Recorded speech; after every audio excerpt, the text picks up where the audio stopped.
Peanuts! Peanuts!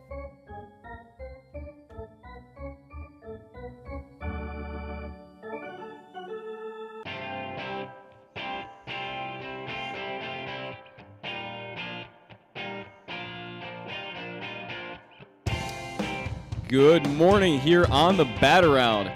I am Zach Goodman. He is Ryan Blake in today for Paul Valley. Ryan, thank you for coming back to the show again. You've been here a lot lately. I have. I was here a month ago today with Paul. And was it a month ago today? It was a month ago today, and Okay. it's good to be back here with you. I always appreciate it. I'm very glad you can make it work for us because we both have kind of crazy schedules. I know you do too, so I'm very glad you can come in and help us out when one of us. Paul's actually down playing baseball in Florida right now. He told me this morning that he pitched 6 innings and gave up 2 earned yesterday. So he's like Paul Cy Young Valley. That's not bad. It's a quality start. Yeah, right, and he won player of the game for them. So I'm guessing he won. They got the win. So good stuff down there in Florida. I don't really know what league he plays in, or he doesn't really. He didn't say it, but he was telling me a little bit about it. Okay. Just like all these tournaments. I don't remember specific details, but yeah, I mean he seems to enjoy it, and good for him that he can still go out there and play. I was gonna say, I mean he's apparently very good, and he played, I believe, at Hartford Community College. So I need to go see him play at some point. We'll have to make that like a bat around field trip to see Paul Valley play baseball. But anyway, let's do it. Yeah, exactly. Anyway, we had some big news this week, Ryan. The MLB season is officially delayed by a week, which is essentially 2 series. We're looking at the first 2 series of the season being delayed at this point. I want to get your initial reactions on this because this is obviously the big thing that happened. This is very unfortunate. We're missing games now. We're down to really 6 or 7 roughly for each team.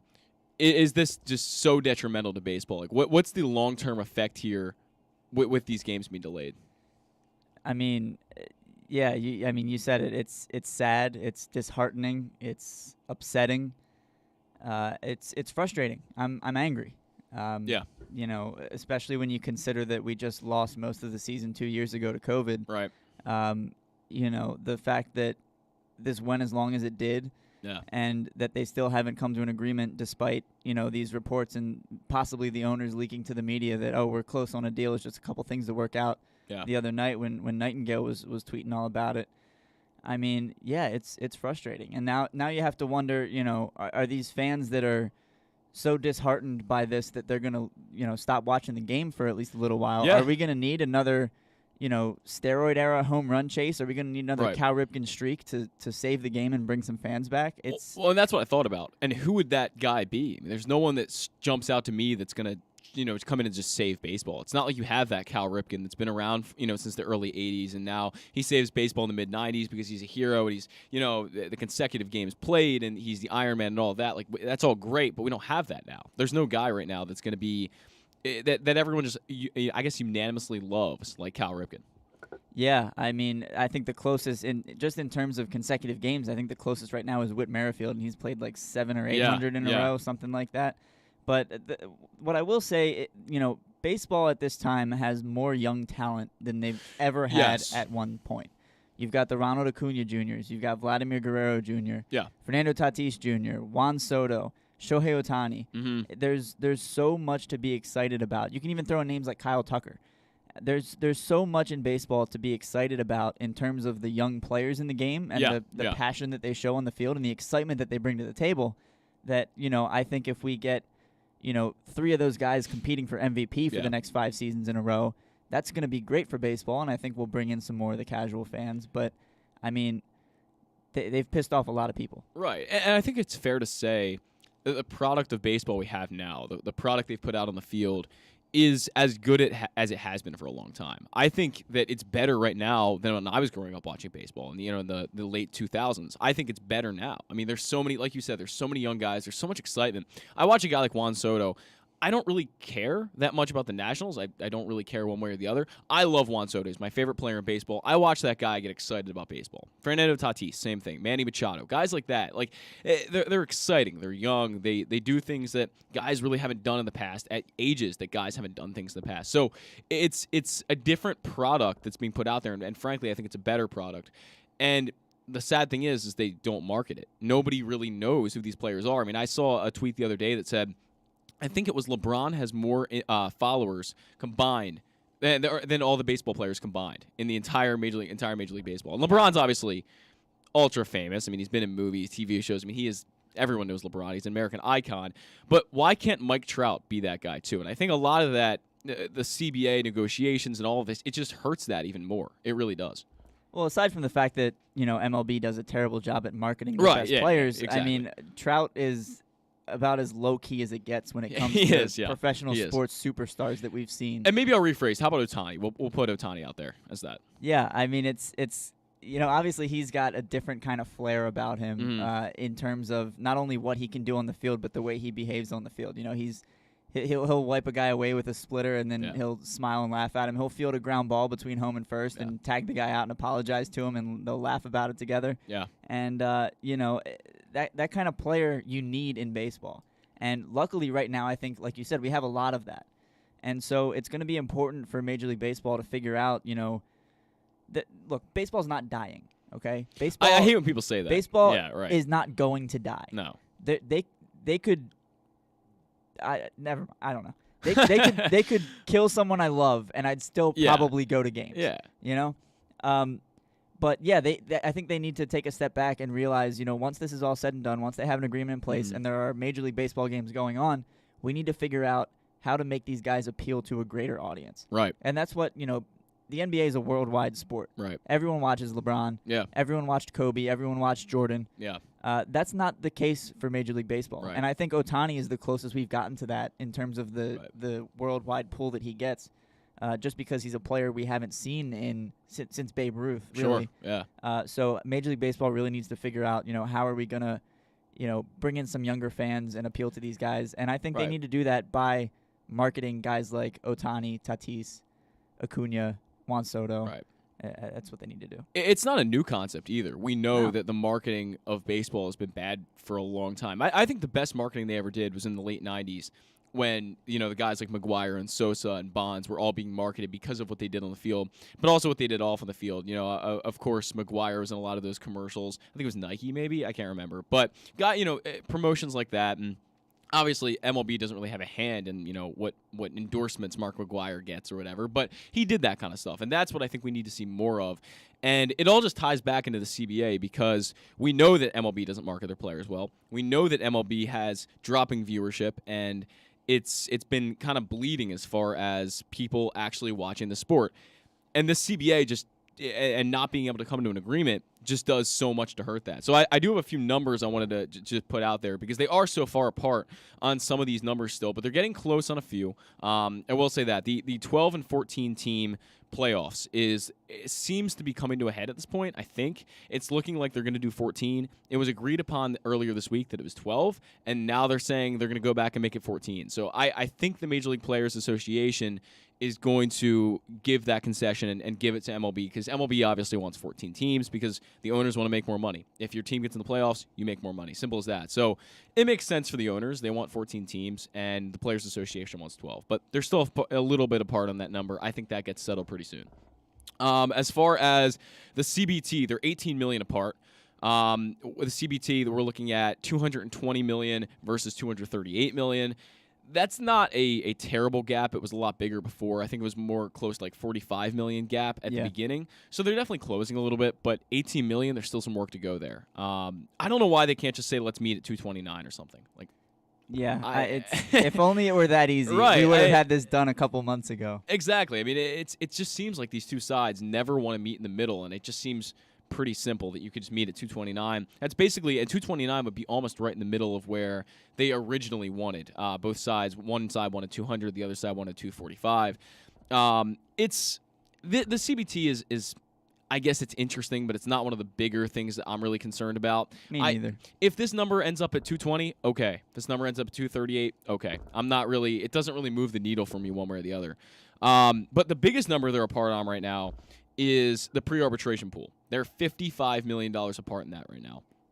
And that's a sizable gap. And that's something you haven't heard much about. Like if you've been following Bob Nightingale, which I'm sure you have very well, John Heyman, some of the bigger guys reporting this news. Evan Drellich is another one. Jesse Rogers, all the guys, I would go follow them because they're reporting on this constantly. But they're basically they haven't mentioned this pre-arbitration pool. It doesn't sound like it's one of the things that is really holding these two sides apart, but $55 million is a very sizable number. And maybe you've heard it differently than I have, but I haven't really heard it get much coverage. Yeah, it's one of those things that hasn't really seemed to be a hot button issue, but like you said, $55 million is a massive gap. It Especially is. You know, when you look at the CBT, the original gap was like, I think you said $45 million. Yeah. Right? And they've come down to $18 million apart on that, and it's still a significant gap. So, you know, with the pre-arbitration pool, $55 million is massive, and you know, if that's going to be a major issue for one side or the other, then they're going to need to get working on that. Right. I mean, it should have been done in December. I mean, if you're $55 million apart on something, it should have been started. You know, you should have started talking about it 2 months ago. It just makes no sense to me. Like you said earlier, meeting them, everyone budgets $27.5 million. Right. Meet in the middle. I saw a tweet earlier this week that I thought resonates well with all of this. They said, look, no one goes away from negotiations happy. That's because negotiations, you're never going to come away with like a happy agreement. You're going to have to meet in the middle on some of these things. Nobody's going to come away and say, wow, we did great in that, because that's just not how these things work. They're legal battles and they're legal arguments, and usually they don't work out, you know, really the way that everyone wants them to. It's just not how these things work. But they are still $25,000 apart a minimum salary. We're looking at $700,000 versus $725,000. I think that issue is all but kind of closed up at this point. I agree. They'll land on one. I mean, it's really $25,000 difference a year. It's virtually, I don't want to say it's nothing, but it's not a lot. So I'm not really too worried about that. Ryan, I want to ask you, because the 12 versus 14 playoff structure is a bit interesting to me, because I think as far as Orioles fans go, you would want to see a 14-team playoff structure, right? Is that what I would think? If you're an Orioles fan, sure, but you know, 3 years down the road, if we're one of the best teams in baseball, then we're going to be like, well, why are the 82 and 78 Blue Jays getting in? Fair. I think the big thing for me is that you look at this division and the talent in it right now. Yeah. With the Blue Jays being really good. With the Yankees, they don't really win in the postseason, but they're still good. We'll call them a good team. The Red Sox, they're a danger to win the whole thing every year. Except a few years ago in 2020 when they got, I think, the 5th worst record that year, or something like that. They tied with us, but they got the higher pick. That's right. They had the fourth pick that year. But you look at teams like this, and the Rays, of course, are a powerhouse. They produce incredible pitching. The lineup always outperforms what it looks like on paper. Every team is good in this division right now, except the Orioles. And they're poised to be good for a long time, because you look at the farm systems, and even the Red Sox, which their farm system was relatively terrible in the past few years, it's now really good. I mean, they've got guys like Duran, Bobby Dahlbeck just came out of there and looks really good. So it's kind of concerning to me now that you have so much future behind what's already on these really good teams. I mean, the Red Sox still have J.D. Martinez and these big bats and this great pitching staff. How much does it concern you that the Orioles won't be able to compete with that unless you get a 14-team structure?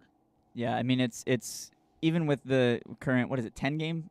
10 I believe structure? It's 10 at the moment, It's going to be an uphill battle. Yeah. You know, when you're in the American League East, it's always going to be, no matter how good you are. The Rays have a tough battle with their competition. The Blue Jays have a tough battle with the competition they're up against.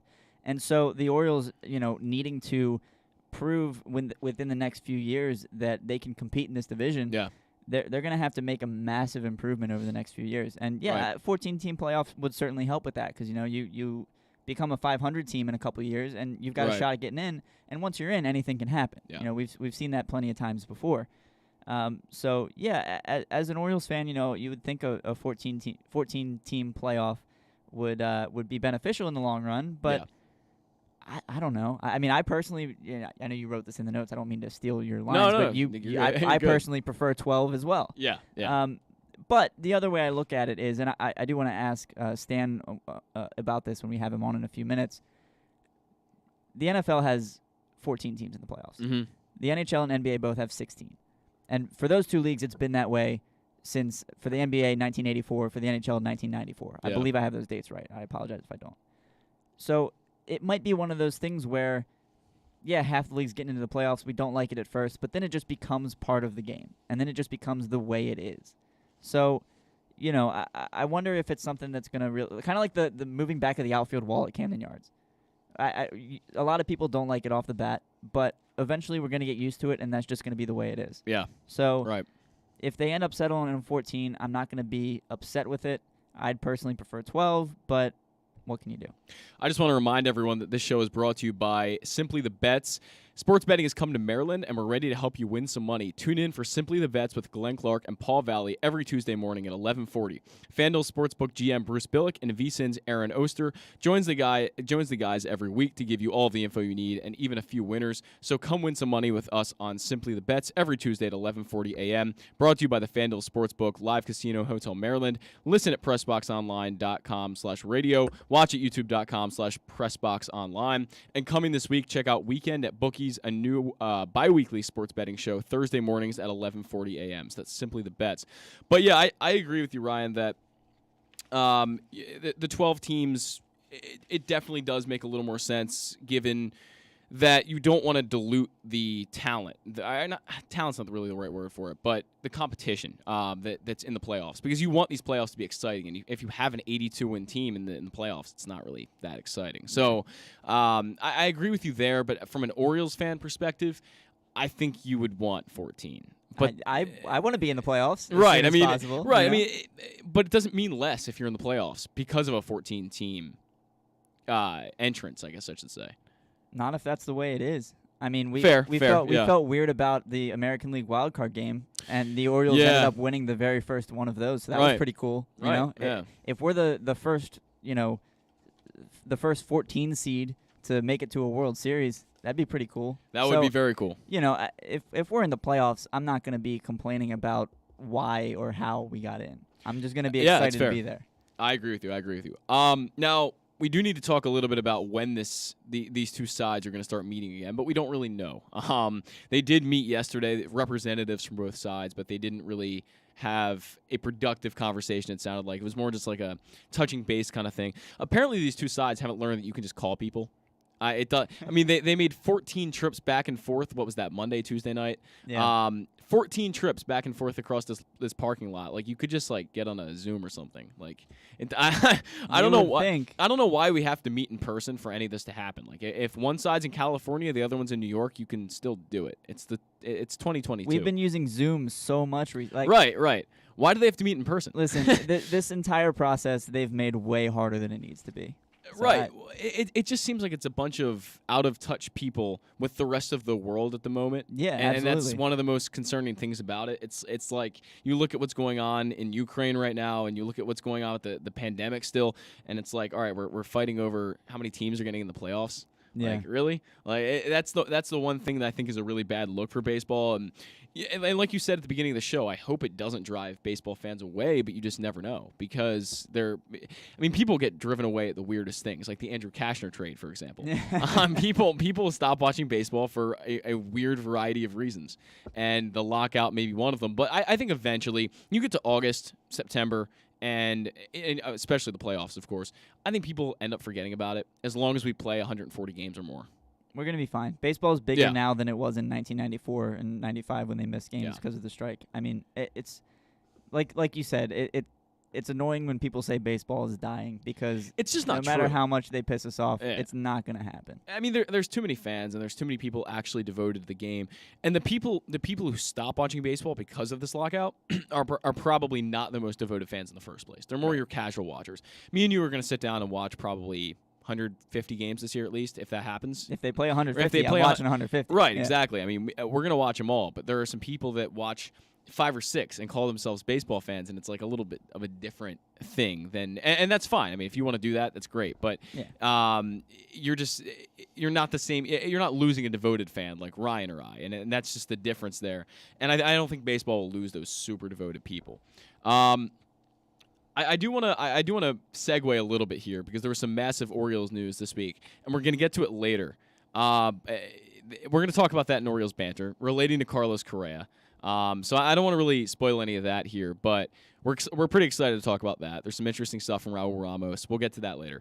But Ryan, any final, before we call Stan here, any final thoughts on the CBA?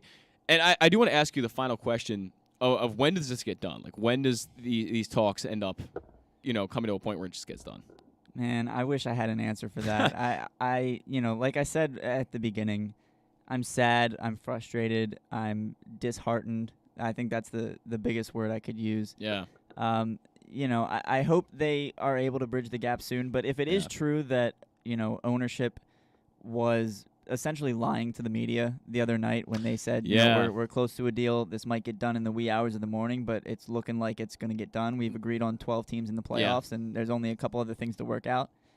If that's true that they said that and then came back the next day and they had all this fine print, I think there were players tweeting out that there was fine print, there was things they had never talked about before, and that's not operating in good faith. Not at all. You have to be able to communicate with the other side, do it effectively, do it reasonably, and to this point they haven't been able to do that. So it's a shame that it took them, 43 days after their first initial proposal to follow up with anybody.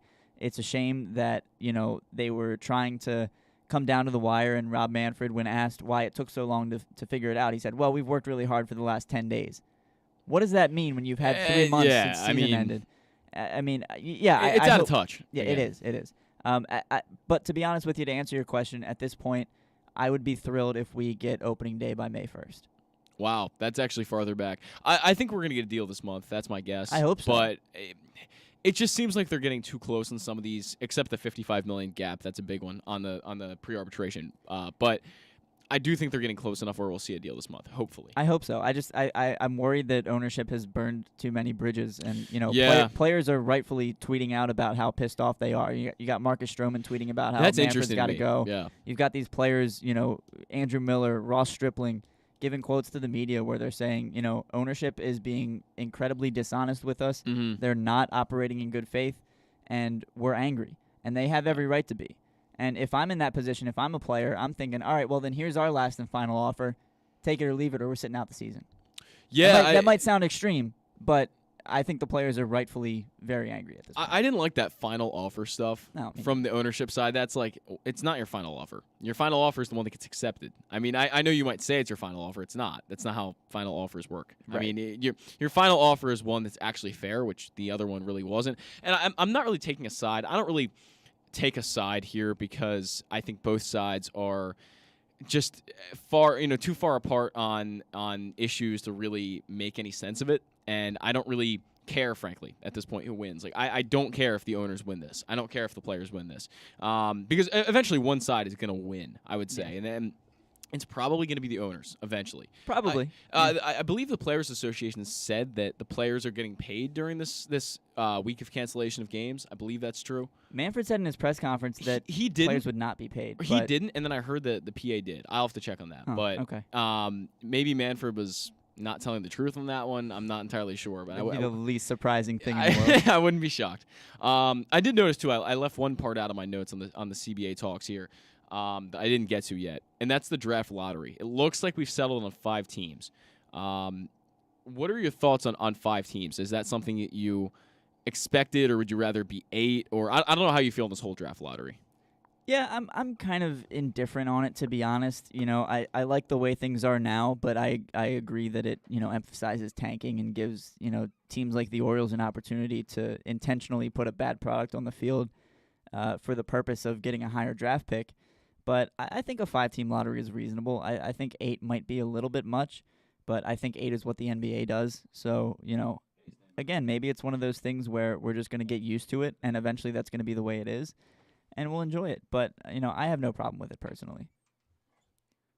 No, I'm with you for sure. I don't really have a problem with it. And it's something that I think we've seen coming over the past few years, that a draft lottery is imminent, and it's going to help with the competitive balance, maybe. I don't know if there's going to be massive changes, but I think it might help with competitive balance a little bit. And as far as the Orioles are affected, I don't think it's going to be a massive effect on them, because if they start getting better, they won't have to worry about the top 5 teams in the draft. That's true. And that's simply something that Elias is probably going to have to convince himself of, is that, hey, we're not going to be so bad next year that we're going to have to be in this top 5, and I'm going to have to worry about whether I'm picking 1 or 5. So, I mean, that's something important to think about. But on the line now, we do have the owner of Pressbox, Stan the Fan Charles. Stan, how you doing this morning?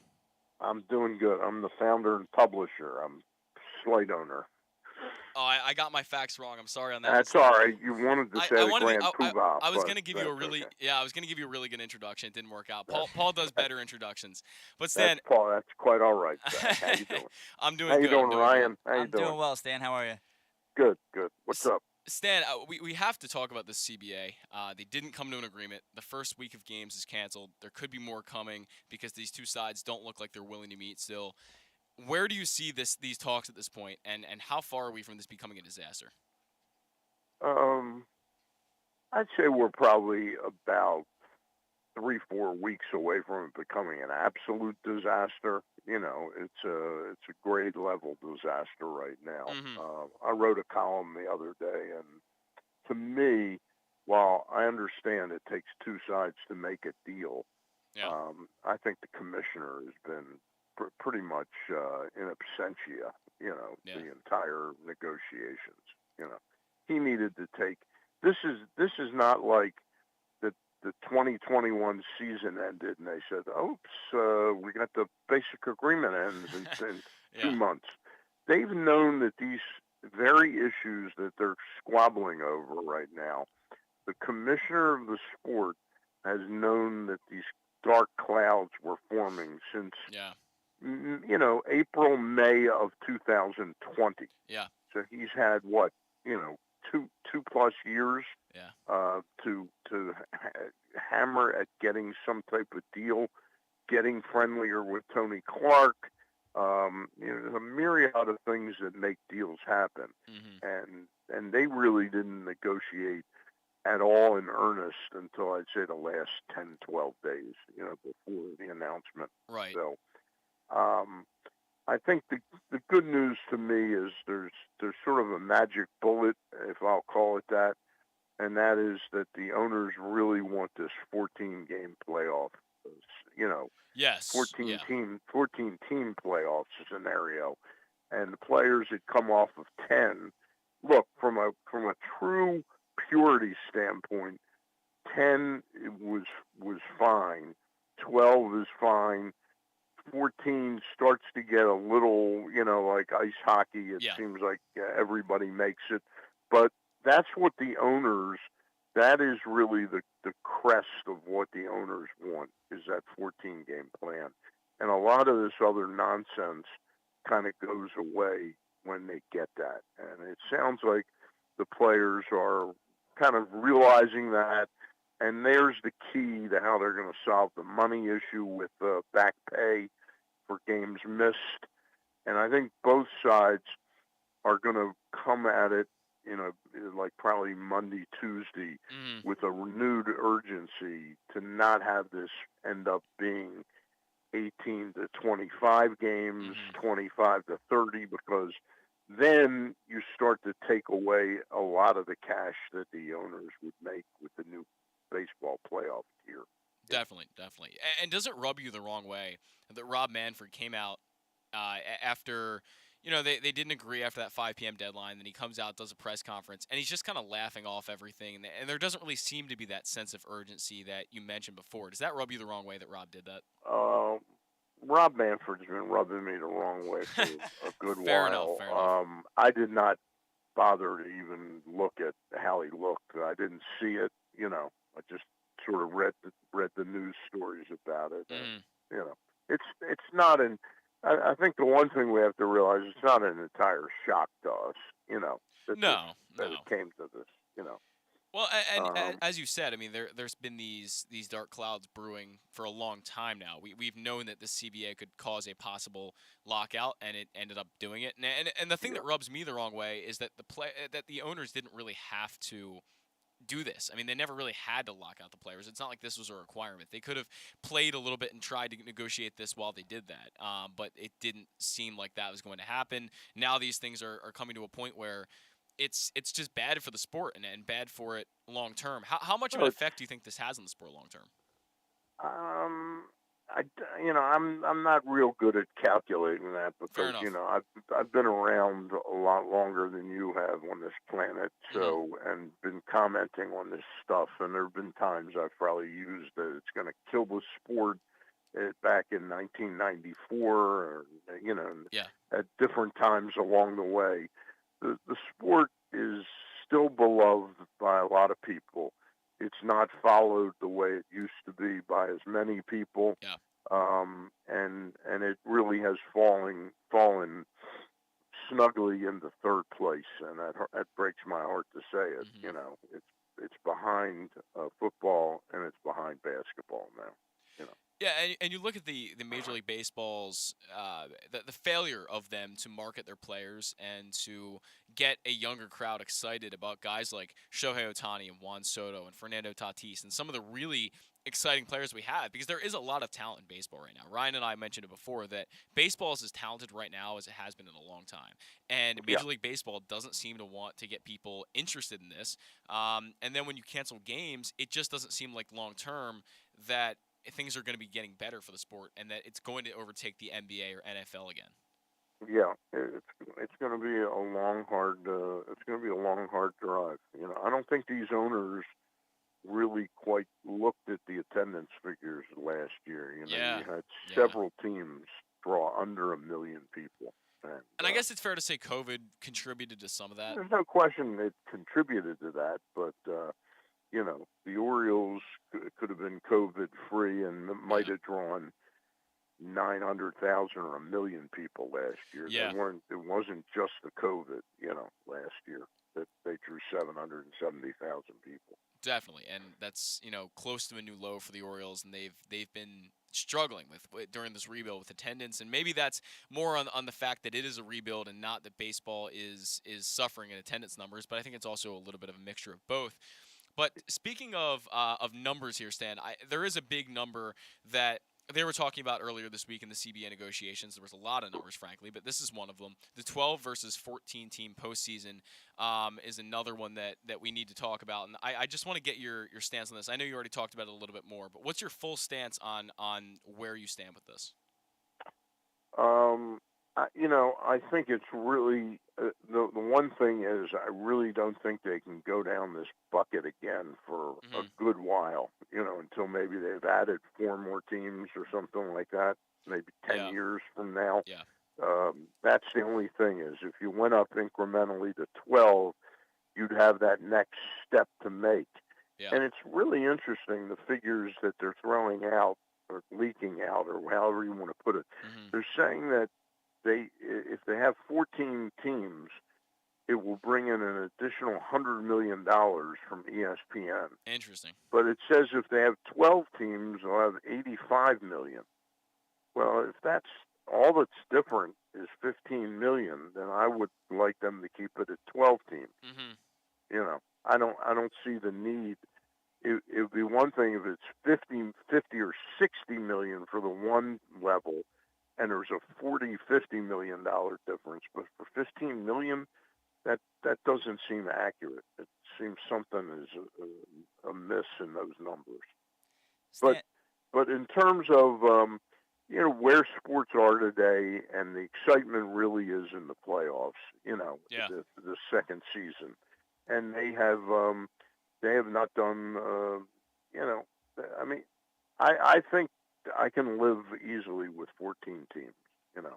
But what I'd like to see reciprocal is I'd like to see them move the schedule back to a later start and cut the games maybe back to 154 or something like that. I don't want to see it drifting into November, you know. I'd like to see the season end maybe September 15th to 18th, somewhere in that ballpark, and then the playoffs could end, you know, by October 20th. And that would be that. It's hard to argue with that for sure. Now, Stan, you mentioned a couple sports earlier, and I wanted to point out with regards to this playoff expansion, the NBA has had 16 teams in their playoffs since, I believe, 1984, the NHL since 1994, and we see the NFL recently expanding, and it just becomes something that is just the way the sport is. Now, you know, you mentioned the room to grow, and obviously if we settle on 14 at this point, that's just about half the league. You're going to have almost 3 teams from each division making the playoffs. And so is this going to become one of those things that we just kind of get used to as part of the game? What do you think on that? I do worry about that because for a long time I felt that the number of teams that make the playoffs is kind of just right. But that might be a case of a 70-year-old's eyes, you know, attached to that, and it's just frankly, you said it best. Is it just the way we are, and we'll accept it. I think in this day and age, when they give away ribbons for competing, Yeah. at the end of Little League or something like that, I guess that's what it is. They want more people getting something. So, the purity of the game has been lost for a long time, and it'll get a little less pure. Yeah, I think it's fair to say that the owners' argument over this entire CBA is trying to keep the game as, I guess, I don't want to say old, but as they want to make it stay the same as much as possible. That's the word I'm looking for. And it seems like they don't really want a lot of progress in the rights that the players get and how much money they get. And it's kind of concerning. Where do you stand on the minor leaguers and all of the effects that this is going to have on them? Because they don't really get a say in all of this. Like, you have guys like Max Scherzer negotiating this and Trey Turner. I mean, they're some of the biggest stars making the most money. And I look at this and I see that they're failing to think about, I think, some of the guys that are still in the minors and are going to come up and have maybe successful careers, but maybe they'll always be making the league minimum, and that's all they do in their career. How much of an effect does the CBA have on guys like that? And how weird is it to see guys like Max Scherzer really trying to negotiate these salaries for the guys that make a lot less than him? Well, first of all, we don't know the exact number of star players. That's fair. We don't know. That, I can't say that there might be 12 other guys or 15 other guys that are negotiating for their team that are nominal players. Fair, yeah. I think it speaks very highly to and I think this is a message they want to send, because remember, each team has a player rep that sort of is part of this a little bit, but then you have the executive committee, and I think it speaks louder to the owners that you have players like Max Scherzer and give me a couple other of the names. I know Zach Britton's in there. He's made a lot of money. Trey Turner, Andrew Miller. Yep, Andrew Miller's another one. Trey Turner. Who? Trey Turner. Yeah. You have some star caliber players. It speaks to the unity of the union that the star players are going to bat for lesser players, and I think really. I guess. I don't think what's been explained is that point I made last week or 2 weeks ago, Zach. That article I sent you to read. Oh yeah. The one by T.J. Sawchuk or something. I forget, or Travis Sawchuk, about what you've really seen over the last 10 or 12 to 15 years has been a sort of a systematic attempt by ownership, and partly using analytics and everything to create a massive underclass of players that becomes so interchangeable talent-wise that the only deciding factor whether somebody stays on your roster is how much money they're due to get from arbitration.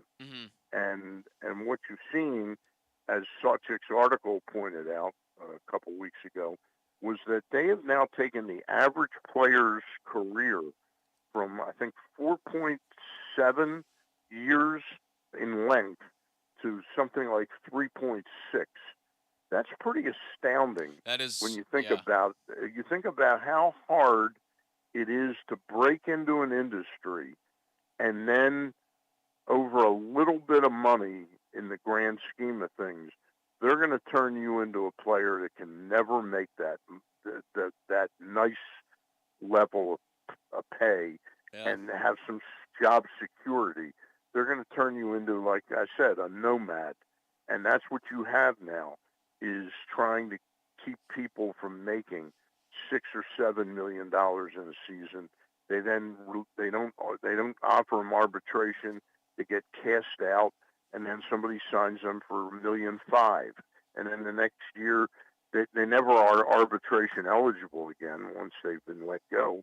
So you have this cast of players, this massive cast of players that are just struggling to have a career. They're going to Japan because of economics. A lot of times you see players that go to Japan because of quality of their performance. That's mostly the pitchers.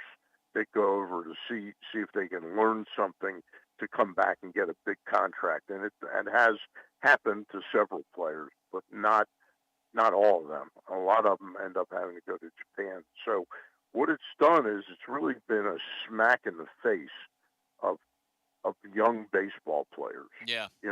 That either if you're not a star, we don't really have room for you. And look, I personally had some issues with the way Adam Jones felt about me, and I never in a million years fully understand it. But I appreciated Adam Jones as a player. He was not a great player.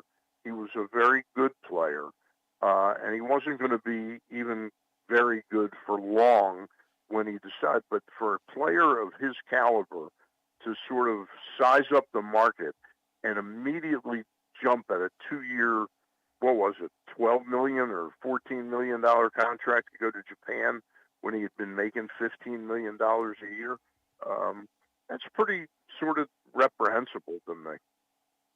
Yeah, Stan, I'm not sure what exactly the problem Adam Jones had with you, but he blocked me on Twitter for writing a hot take article that he should perhaps move to a corner outfield spot. And granted, this was the final year. That's really funny. It's really funny because I wrote a take at a certain point when the Angels needed relief pitching, and I projected a trade. Oh, okay. I projected a trade of a couple Oriole relief pitchers for Peter Borges, and I say people ask, why would you got Adam Jones? Why would you do Peter Borges? And I said, well, Adam can move. This is early in his career, and it was when I thought Borges was going to be like an amazing defensive player. Yeah. And he never really stayed healthy enough or played enough to establish that. But he got ticked off at seeing that tweet that our digital director actually tweeted to him. And that started it, but it was over years. I don't know. I then had a good relationship with him again. And then all of a sudden in his last year and a half, he just, he's always bad-mouthing me. So, but it was interesting. At the time I was projecting that trade, the Orioles did sign Nate McLouth. And what I saw was actually true, and it wasn't Adam's fault. It was that Nate McLouth was such a good left fielder that there weren't nearly the number of balls that were falling between left field and center field. Mm-hmm. So, Stan, as much as I love talking about the recent glory days of the Orioles, I do want to get back to minor leaguers just for a moment. How aware do you think Major League Baseball ownership is of the hardships that these minor leaguers, and I'm not talking about the ones who get drafted high and sign for a couple $1 million signing bonus. I'm talking about the ones who come in from overseas, come in undrafted or later rounds. They're making less than minimum wage to make it through the season. They're taking on second and third jobs, especially in the off season, to make ends meet. They're being roommates with 5-6 other teammates. Yeah. How aware do you think ownership is of this fact, and do you think it would be beneficial for the Players Association to perhaps bring a couple of these minor leaguers into negotiations and really explain to them, like, this is how my teammates and I have lived for the last 5 years of my minor league career? Mm-hmm. I don't think that should be necessary, and it looks like the one positive thing that Manfred has done has been to sort of proactively address some of these things, but he did it sort of at the same time he was destroying about 30 small cities around the country, right? By taking away their minor league baseball team. So. Yeah, I think the effect on minor leaguers, and maybe I didn't phrase my question properly before, but I think the effect on minor leaguers and what I was trying to say is going to be a lot bigger with this CBA than a lot of people think it will be. We talk about how many teams get in the postseason, how many, the minimum salary, of course, is a big effect on these players. But there's a lot of things that really go into this that we don't even hear about, and a lot of these behind the scenes negotiations that are going to have a long-term effect on these minor leaguers, and teams need to be more aware, I think, of how they're treated and the ways that they get to live and eat and do all of that. But Stan, I think they've gotten aware of that, and maybe, I think yeah, that's maybe. a noble thing that the sport is doing, is attacking those issues. I hope so. But I want to move or turn the page here a little bit to another topic that came out this week. Now, Glenn Clark talked about it on his show. He had the guy who wrote this article, Raul Ramos, on his show to talk about this. But Carlos Correa is rumored to sign with the Orioles. Or I shouldn't say sign, but the Orioles have interest in signing Correa. They made him a sizable offer of around $350 million. We're going to talk about this extensively at the end of the show, but I want to get your thoughts on Correa and how much he would move the needle for the Orioles if this was true. I was totally unaware of this when I read your notes as to areas we were going to discuss today. Have not heard anything about this. Don't know anything about it. Didn't know Glenn was having somebody. Yeah, had him on Tuesday, I believe. Yeah, to talk about it. I got to be honest. As much as he's a great talent, I'd be very cautious about giving Correa $350 million because of his health. That's a good point. He's had chronic back issues.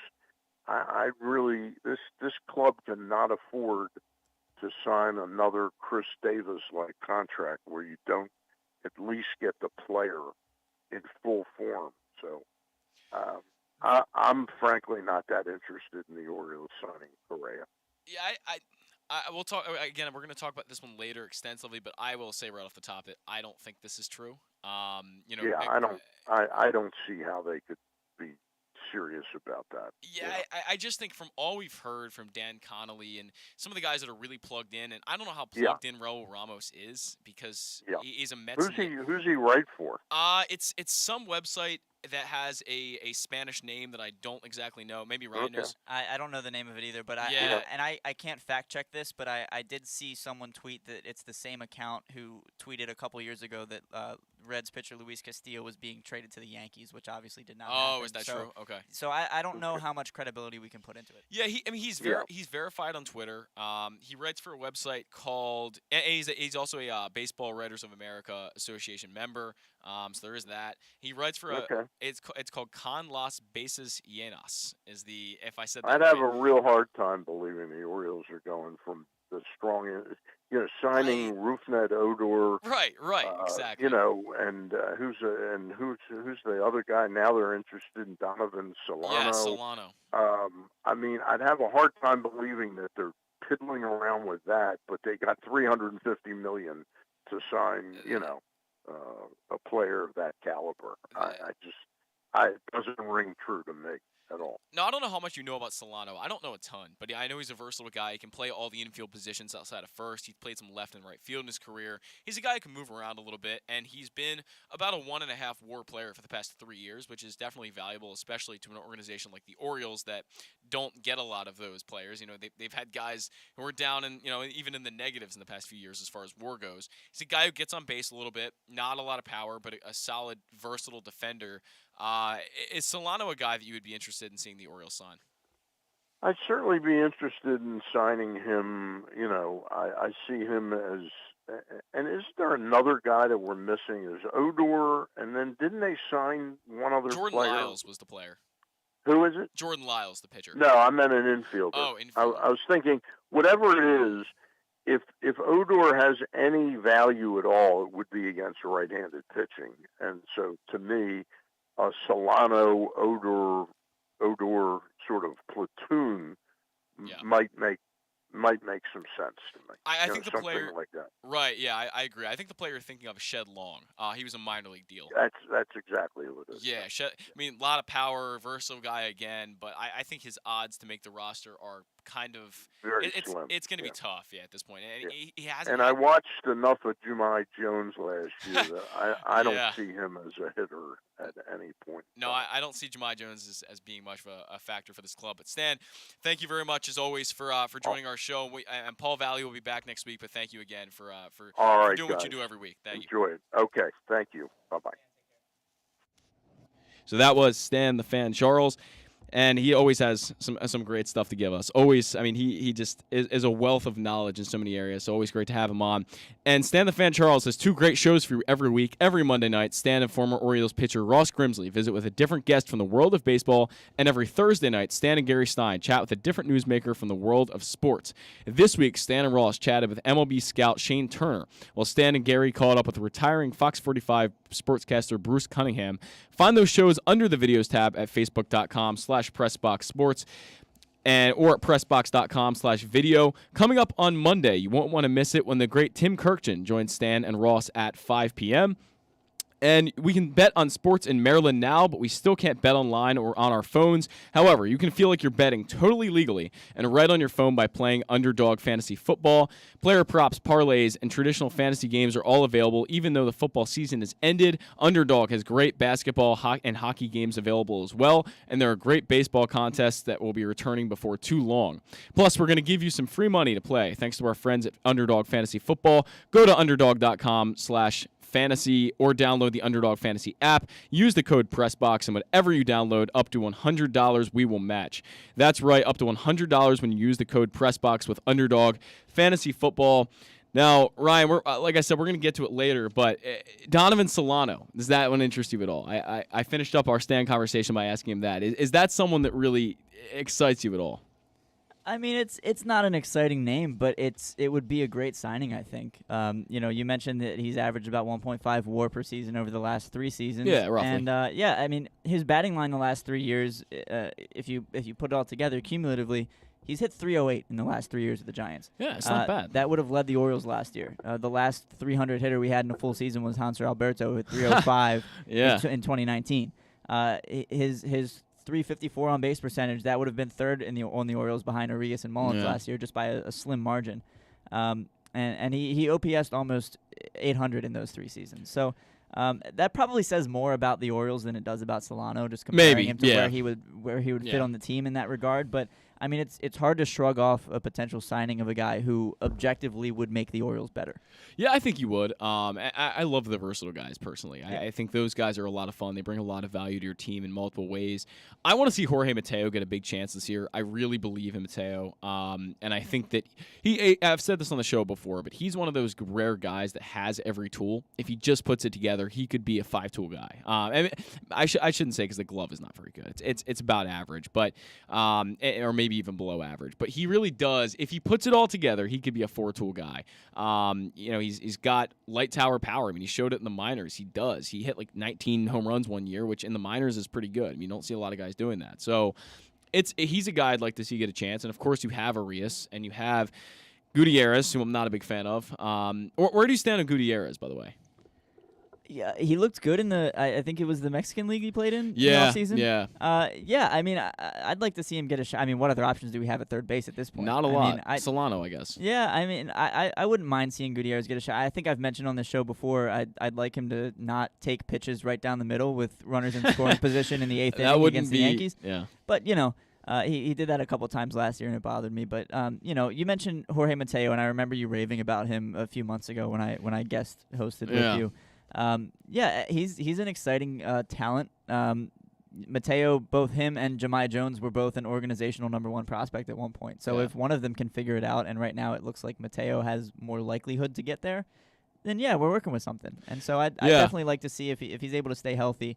I want to see Mateo get a legitimate shot because you need a spark plug like that, and Mateo's got 80 grade speed, right? And he's a guy you want to be able to find a slot for on your roster. Legitimately the fastest guy in baseball. Yeah. He actually is, based on the percentiles put out by Baseball Savant. And he's a guy that, like you said, he's a spark plug. If he's on and he has a great month, he could really help this team. I don't really mean by winning games necessarily, because that's not really the goal right now. But in a few years, if he still has that kind of speed and he puts the power together and the bat together, he could be a solid piece, and I still believe in Mateo. If he can have a month where he hits 300 and he's hitting singles, Yeah. I mean, he's a guy who can, number one, he turns singles into doubles because he steals a ton of bags. But number two, when there's a guy like that on base, it puts a lot of pressure on the pitcher, and it could put him in a position where he is forced to, leave one out of the heart of the plate because he's too worried about the runner on first, potentially stealing. So, I feel like I'm repeating myself, but I'd like to see him get a shot because he's the kind of guy that you want to be able to squeeze onto your 26-man roster and hopefully have a pretty regular role for. Yeah, and the Orioles infield is interesting, and we're, of course we're going to talk about Correa and Solano more later, but they don't have a lot of options there at the moment. And a lot of these guys are at best bridge players, and maybe not even that. I mean, a guy like Shed Long, the potential's there. He's had some good seasons. I guess his rookie year was like he hit 260, like close to 15 homers. He's never really put it together at the big league level, but he's torn up the minors. Right, and that's I guess there's something to be said for that. But as you very well know, there are a lot of guys who tear up the minors that are horrible Major League Baseball players. Chance Sisco, perfect example. I was waiting for it. Sorry. Chance Sisco is one of them, and Jorge Mateo could be another one. I mean, it's possible because the league is so different down there than it is up in the big leagues because the gap at AAA and the majors right now is just massive. It's such a big gap, and it's only growing, I think, and it will continue to grow. And the Orioles have so many guys that are basically in the same boat right now that I don't know if I see here in 4 or 5 years. There's very little chance. Even a guy like Arias, who I've come to like. I actually do think Arias is a pretty decent player. Me too. Do you really see him being here in 3 years on a championship team? Probably not. Yeah. But probably not. For all the people who were upset that Ryan Mountcastle didn't get serious consideration for Rookie of the Year last year, Arias arguably deserved it just as much as Mountcastle. I don't disagree. His WAR was pretty high. His WAR was, I think, better than Mountcastle's. Might have been close, but I mean, he was a productive player when he was on the field and given opportunities. And this is not at all to take away from Ryan Mountcastle. Sure. This is praise of Arias, but is he a guy who's going to be a shortstop on a World Series winning team? Yeah, probably not. And if he Doubtful. is, if he turns into that, then that's great, obviously.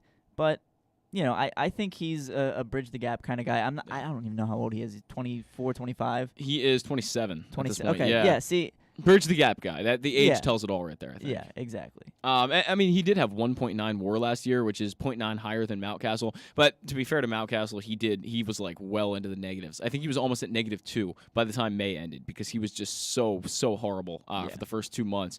And honestly, it's it's kind of laughable, I think, when you think about how well his season went. Mountcastle hit 33 home runs at the end of the year, and he was almost at -2 WAR by the time. So WAR is really. I love WAR. I know you're pretty big into it too. At least I think you are. I mean, I think it's valuable. I think there are certainly flaws in it. You know, especially just look at the fact that Baseball Reference and Fangraphs calculate it completely differently. Well, right. I mean, that's completely fair. It's not like OPS where it's a defined number. You know, it's different publications put stock into it differently, and that's fine. But one thing I said about Mountcastle last year was, he got off to a really bad start to the season. Yeah. Didn't look like he knew what he was doing at the plate. And I don't know if I mentioned this on my own podcast or if it was on here, but I said that I think it's a good thing for Mountcastle that they're letting him figure it out at the big league level. Oh, 100%. And that could have just been because who are you going to bring up to replace him if you want to send him down for a month? But I think it was really good for his confidence, and he really followed through, coming out of the season with 30-some home runs, and he really started to put it together. Definitely. Now we're going to catch a break, and when we come back, Bob Phelan from On the Verge podcast will be joining us to talk Orioles prospects. So we're going to get a break. We'll be back in a few minutes. Glory Days Grill's St. Patrick's menu is now in full swing, and it's their most popular seasonal menu all year. New in 2022 are their smoky thigh wings with Guinness grilling sauce, a house-made Guinness barbecue sauce. Fan favorites also include their corned beef and cabbage, the shepherd's pie with Guinness braised ground beef, the Glory Days Reuben, and the Rachel. Enjoy a pint of Guinness or Guinness Baltimore Blonde. The St. Patrick's menu is available for the whole month of March. Come in for great food, cold beer, and basketball. Find out more about Glory Days Grill and get your order in online at glorydaysgrill.com. Gambling can be a fun and entertaining experience, but there are risks involved. If you're planning on betting on the game at the casino or on your phone or computer, know your limit, stay within it. Set a budget and a time to stop. Remember, gambling isn't a financial solution, and it doesn't mix well with alcohol or drugs. Know the risks and have a plan before you begin gambling. For free and confidential services, call 1-800-GAMBLER 24/7 or go to helpmygamblingproblem.org. The Toyota Tacoma comes in a wide range of models and trim lines. You can choose the perfect Toyota to reflect your unique personality and driving habits. Check out buyatoyota.com for deals on new Tacomas from your local Toyota dealer today. Hey guys, it's Paul Valley, and there's a new era of Glenn Clark Radio as I've joined Glenn every weekday from 10 a.m. to noon. There will be some changes, but what won't change is the absolute best daily discussion of Baltimore sports. New Baltimore Ravens wide receiver, Rashad Bateman. Thank you, I appreciate it. He is outfielder Cedric Mullins. Thank you guys for having me. Trey Mancini. Thanks for having me on, guys. He is Kevin Zeitler. Thank you. Very happy to be a part of this. Ravens kicker Justin Tucker. Thanks for having me. Adley Rutschman. Absolutely. Thanks for having me on. John Angelos. Thanks a lot. Good to be with you. Ryan Mountcastle. Thanks for having me on, guys. Marlon Humphrey. Thank you. Quarterback for the University of Maryland, Talia Tungavailoa. Thank you guys for having me. He is J.K. Dobbins. Thank you for having me. I had a great time. The great Ray Lewis. Always good to be on. He is Mr. Cal Ripken Jr. Good chatting with you. You can watch us live at facebook.com/PressBoxSports or listen at PressBoxOnline.com/radio. And podcasts are available on Apple Podcasts or Spotify. Sports fans, the wait is over. The all-new FanDuel Sportsbook is now open at Live Casino and Hotel in Hanover, Maryland. This is your chance to win big right in your own backyard. Bet on every sport with self-service kiosks and watch all of the action from the best seat in the house. Make every moment more at the all-new FanDuel Sportsbook at Live Casino and Hotel in Hanover. Please play responsibly. Gambling problem? Please call 1-800-GAMBLER or visit mdgamblinghelp.org. All right, welcome back to the Bat Around here on this Saturday morning. We have an exciting guest for everyone today. He is the co-host of the On the Verge Orioles podcast that covers a lot about the minor leagues and gives really invaluable information. I mean, there's so much stuff these guys put out during the year with his two co-hosts, and they do really, really great work. Bob Phelan we have on the line now. Bob, good morning. How are you? I'm great, guys. Thanks for having me on. Yeah, thanks for joining us. We also have Ryan Blake here, by the way, as well. Ryan filling in for Paul this week. But Bob, I want to ask you right off the bat. You know a lot about these minor leaguers. You see a lot of these guys. You guys post so many videos. It's great stuff. I mean, your podcast really does great work. How's that podcast going right now during this lockout? Because there isn't a lot of information, a lot of stuff to post at the moment. Yeah, I can't lie. It's definitely been a little bit challenging given the nature of the Major League lockout and all that. But luckily, baseball isn't just Major League Baseball, especially, we focus on the minor leagues. So there's definitely been some stuff to follow. We updated our preseason top 50. We were able to have Kobe Perez come on and talk about the international signing period. Love it. We've had good guests like Ben Badler, Nathan Ruiz, and Tim Dijon. We had a Rule 5 preview. We had a college baseball preview. So, yeah. Love it. Yeah, I think it would be about time to get the CBA wrapped up so we can have some real stuff to talk about. Yeah, we're feeling the same way over here. It's definitely some difficulties putting together these shows with really no news coming out across baseball, but the minor leagues is starting up very soon in a little over a month's time, so we're definitely looking forward to that. Minor league spring training is going on right now, and Bob, you've probably been watching a lot of these videos online, especially posted by Eric Garfield, a good friend of the show, about some of these minor leaguers like Mayo and Rutschman down there, the guys that aren't on the 40-man roster are in this camp right now at minor league spring training. Who do you have your eye on specifically right now? First of all, shout out to Eric Garfield. He'll be our guest on Monday's show of the podcast. Yeah, he told me about that. Yeah. I would say right now I'm curious to see the guys that ended the year with an injury, or like Anthony Servideo. He got hurt pretty early on, but he was walking more than anybody in minor league baseball. Guy like Hudson Haskins, Kyle Stowers entered his AFL run very quickly. I think it was a minor injury, but just want to see him out there and healthy. Joey Ortiz was having a really good breakout season before he tore his shoulder up. So I want to see him come back fully healthy. And also, I want to see more of these 2021 draft picks. The John Rhodes, Connor Norby, obviously Colton Cowser, Creed Willems, Dante Williams, etc. Just I don't know. I feel like you don't really get a full picture just from that quick month at the very low minors after they're drafted. After an off season of development and working with the Orioles team, I just want to see what they look like, if they've added any muscle or anything like that. Yeah, I'm glad you mentioned Kyle Stowers. He's a guy that really broke out last year, right, and looks to be very close to the majors at this point in his career. And he's a guy that is probably going to strike out a lot at the major leagues. What do you make of how much he struck out last year, and maybe his uppercut swing that's going to produce a lot of swing and miss?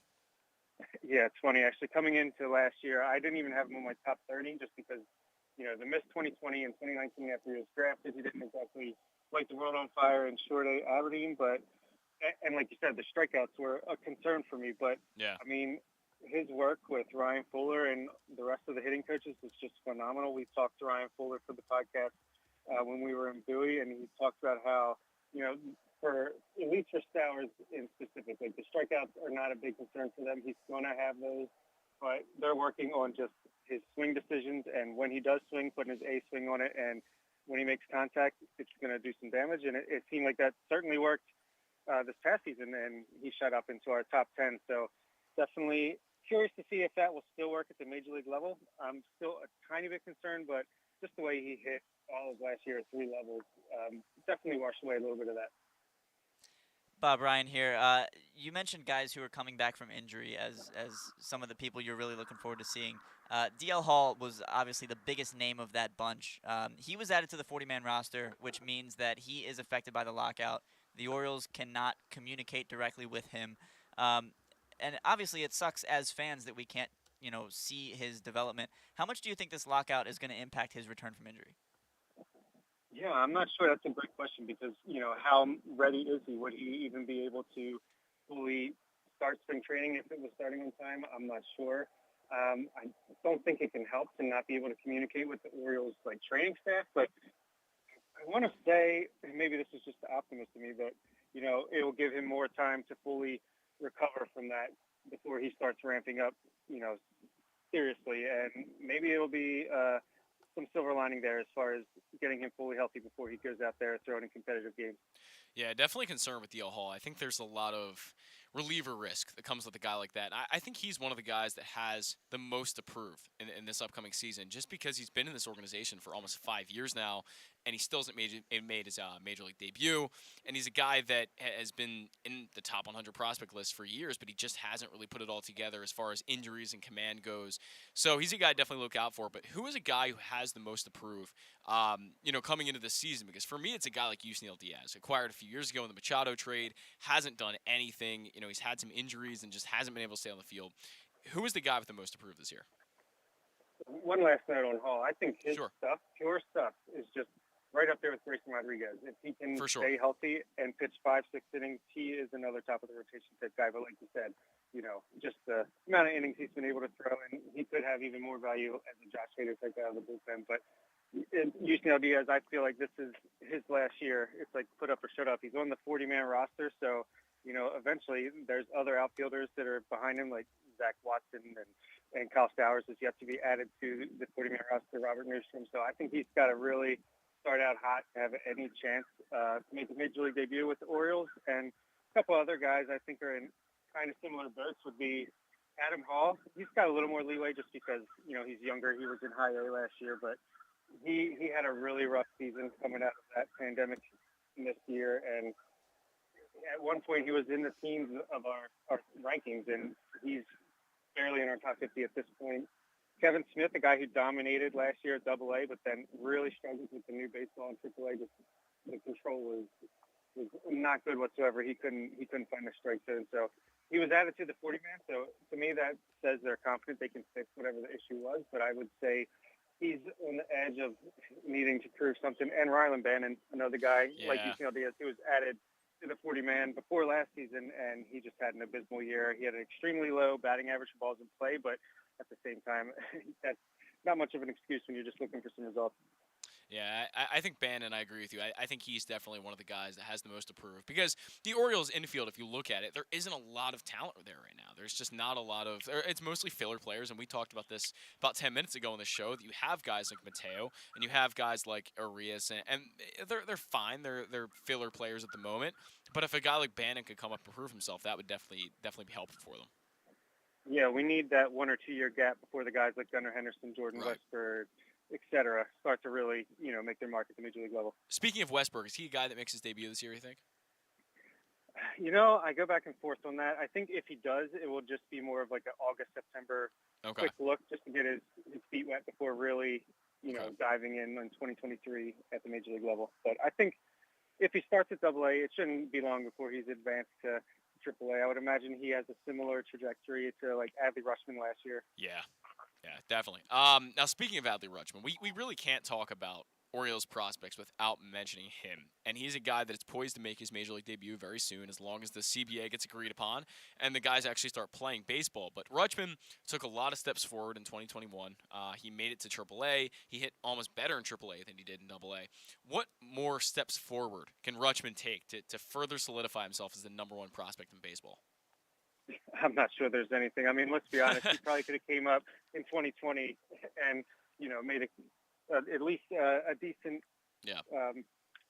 showing of himself at the major league level. And to have all 2021 where he just got even better throughout the year. I know there was at one point Ryan Fuller was working with him on a swing. Even though he was still putting up good numbers, he wasn't satisfied. Seems like he's really worked on just getting in much better shape over this offseason. And it seems like he's a monster out there right now in the field. So I think just get the CBA signed. He can hopefully, if they get the service time manipulation stuff figured out, he can start right away in the major league, establish himself as a team leader, just get to know everybody, and then be the cornerstone this franchise needs. But I think it's going to be more about durability. How much do they play him at catcher? How much do they give him some days off at first base or DH? But he's as ready as he's going to be. I agree with you. I think if you look at what Andrew Vaughn did this year for the White Sox and how he was a guy picked 2 picks after Rutschman, and he was in that conversation for the #1 overall pick. Of course, he was not quite as good as Bobby Witt Jr. or Adley Rutschman in that draft, but he's a guy that came up and he hit pretty average, I guess you could say, at the major league level this year. I think he hit like 15 home runs, had an OPS of around 700. So pedestrian numbers, really, they're not great. Does that worry you at all for what Rutschman might do in his rookie year? Maybe just a little bit of an adaptation before he gets better. Yeah, there's always that possibility. But at least with Adley, I mean, there's the defense. It can slump, but I don't think it will. He's proven he's such a presence behind the plate. He works so well with these pitchers. He seems like the little things are gonna be there no matter if he struggles to start with the bat or not. But yeah, he could definitely start slow with the bat. That's always a possibility. Especially it seems like the gap between AAA and the majors is a little bit wider than it has been before. But I would look for, even if he does start slow, I would not panic. He's got the power, he's got the hit tool, he's got it all. So don't panic if he comes up and he's hitting like 250, Jared Kelenic style. I don't know. Yeah, hopefully not Jared Kelenic style. That would be a disaster to start his career. But you do look at a guy like Heston Kjerstad, a guy that was drafted the year after Rutschman, the #2 overall pick of that draft, and still has never played a minor league game. He's coming back from the myocarditis, and he also has a lot to prove, I think, coming into the season. He's dropped off of most of the top 100s. He doesn't really get a lot of media coverage because nobody really knows what he is at this point. And like Rutschman in the majors, he could have a slow start in the minors. Do you expect Kjerstad to come out firing or a bit of a slower start? If you follow Eric Garfield, once again, mention him on Twitter, Kjerstad looks good in camp. He's been in all these little mini camps and obviously now the minor league spring training. So, I mean, that's obviously hard to tell if that will translate into games, but I feel like as long as he's fully recovered from that heart issue and, is back to physically where he was when we drafted him, I don't see any reason why he still couldn't hit that ceiling. He's obviously a year or two older now and he's got some catching up to do, but I don't see why not. He couldn't start in Delmarva to get his feet wet, move up to Aberdeen and finish the year in Double-A Dewey and hopefully look to make his major league debut in the second half of 2023. Now we know that the Orioles are going to need to trade for pitching. That's something that they're going to have to start to think about over the next few years. And Kjerstad, to me, has always kind of stood out as a guy that could be traded for pitching in the coming years. Is that something you think the Orioles have on the radar at all? I think that is certainly a possibility, especially if he does bounce back and look as good as they expected him to a couple of years ago. And, Cowser's lighting it up, and Stowers is made his Major League debut looking good. And it's like getting a little crowded up there, and you want to get a more mid to top of the rotation type guy. I think he could certainly be one of the options that could be moved in a package for something like that. Bob, speaking of pitching, there's a couple guys in AAA at the moment who are kind of on the brink of the major leagues who made a little bit of headway last year. Felix Bautista is an absolute beast of a man. He's listed on Baseball Reference, I think at 6'5", 190. He's at least 6'9", 260, and that might be a little conservative. Big stuff out of the bullpen, throws very hard. And the other, Nick Vespi, wipeout slider, lefty, was not added to the 40-man. Bautista was. But Vespi had a good showing in the Arizona Fall League, racking up strikeouts. But both of these guys seem to struggle with the walks. Do you expect either of them to make a significant contribution at the Major League level this year? And if so, who is more likely to stick around? Significant is up in the air, but we had Nathan Ruiz on from the Baltimore Sun, and he made a great point.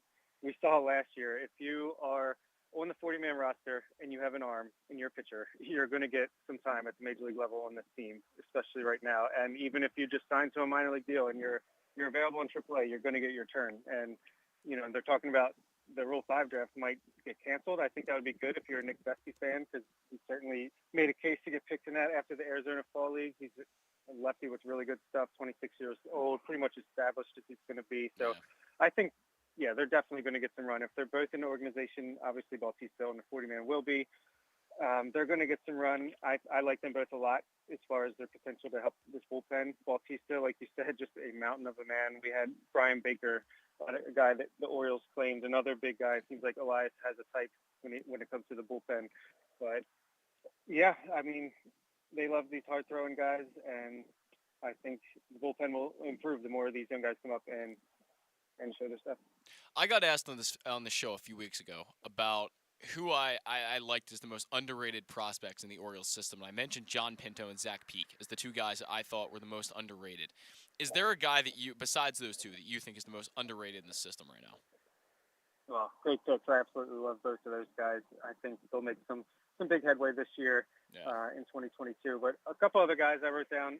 I'm always gonna shout for Joey Ortiz. I think he would have been like a top 10, 15 guy, I think, next year if he would have stayed healthy and maintained the way he was hitting the ball, because he's an amazing fielder, major league quality right now. But a couple younger international guys, I'd say Michel Deson is an outfielder, center field right now, who's going to start the year in Delmarva. He was, along with Karen Baver and Tyler Nevin, in the Colorado Rockies trade for Michael Givens, and that guy has a ton of upside.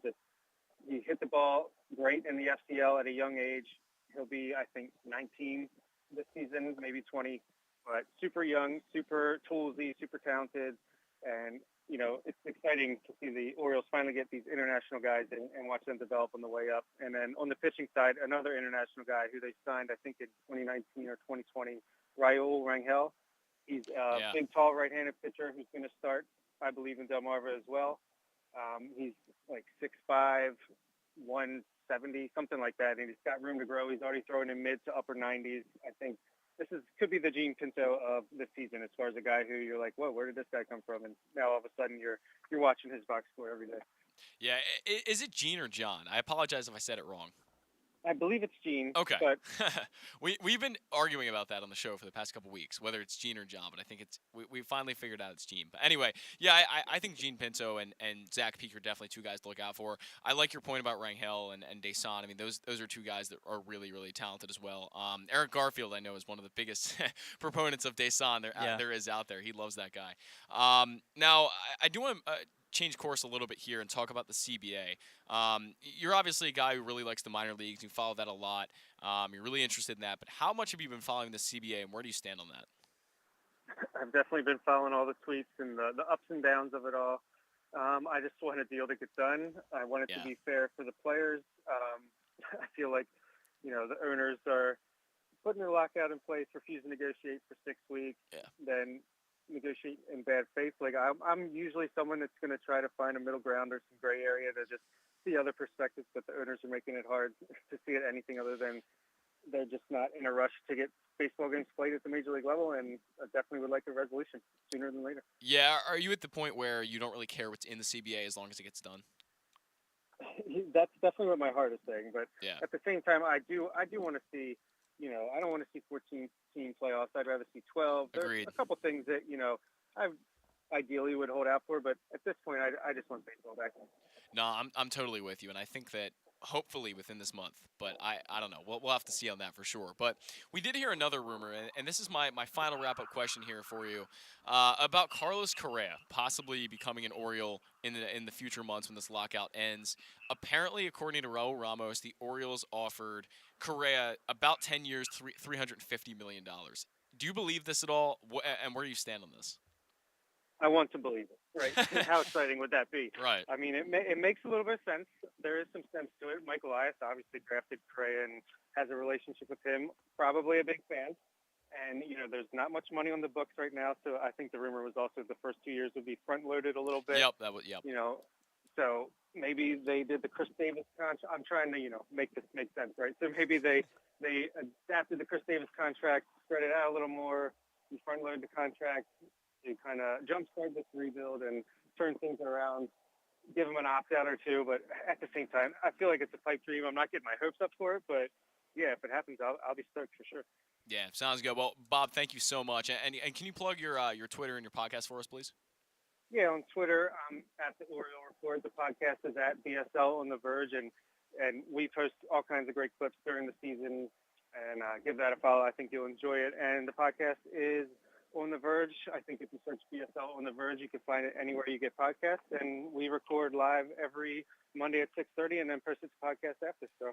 Yeah, it's definitely a great podcast. A lot of great information. The Twitter page is one of the best Twitter pages to follow in all of minor league baseball. So, Bob, again, thank you very much for coming on, and we look forward to having you again for sure. Awesome. Thanks so much, guys. Thank you.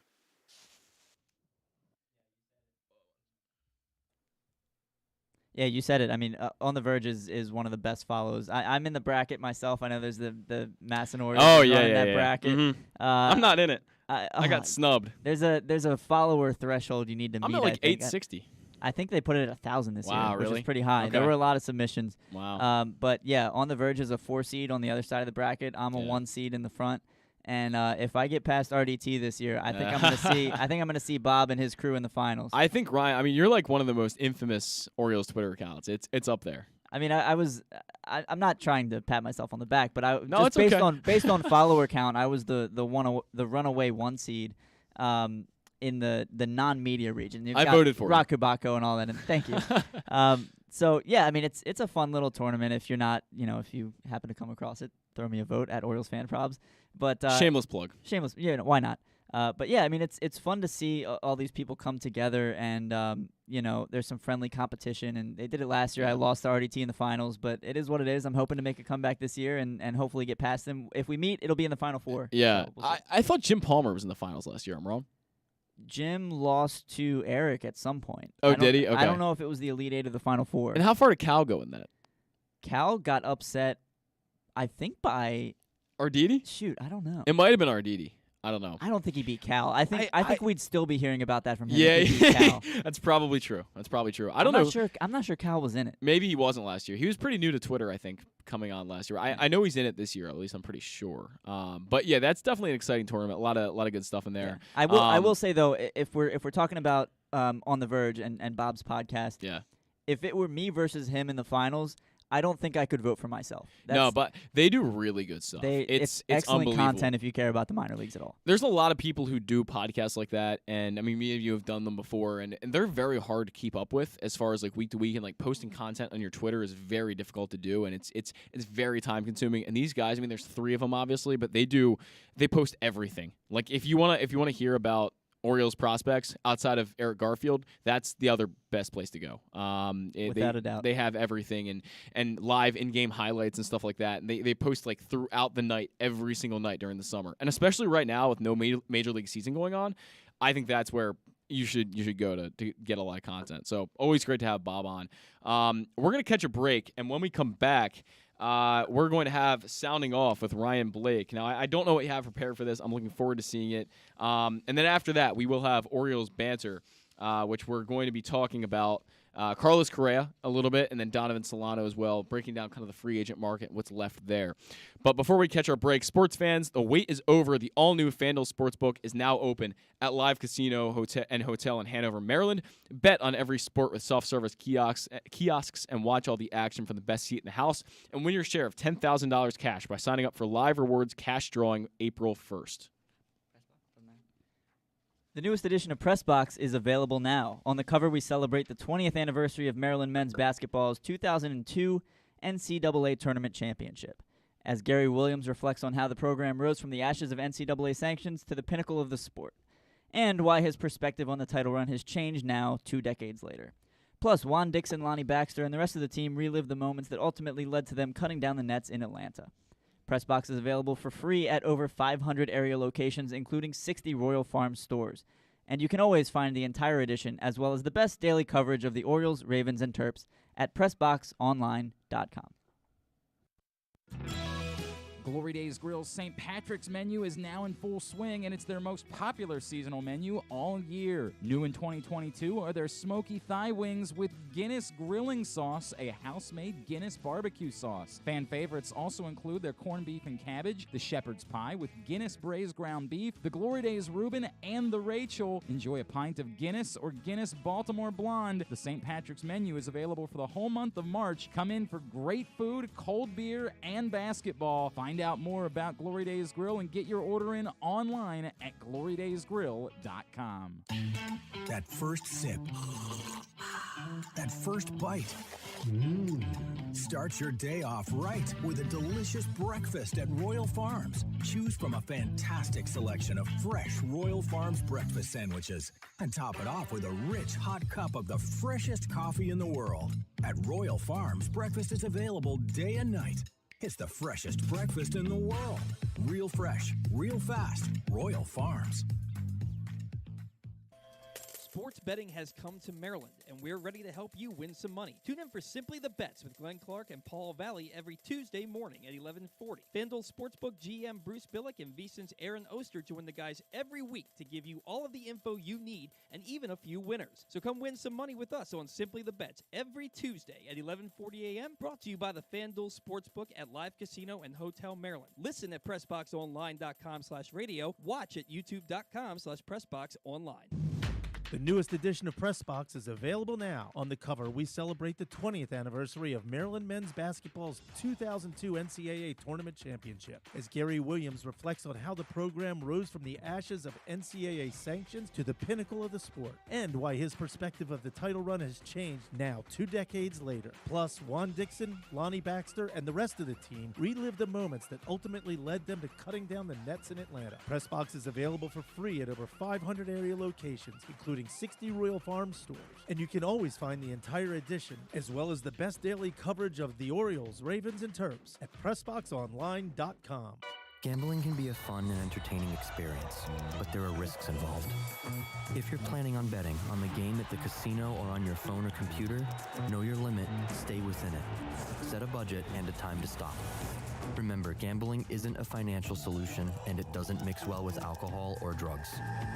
Know the risks and have a plan before you begin gambling. For free and confidential services, call 1-800-GAMBLER 24/7 or go to helpmygamblingproblem.org.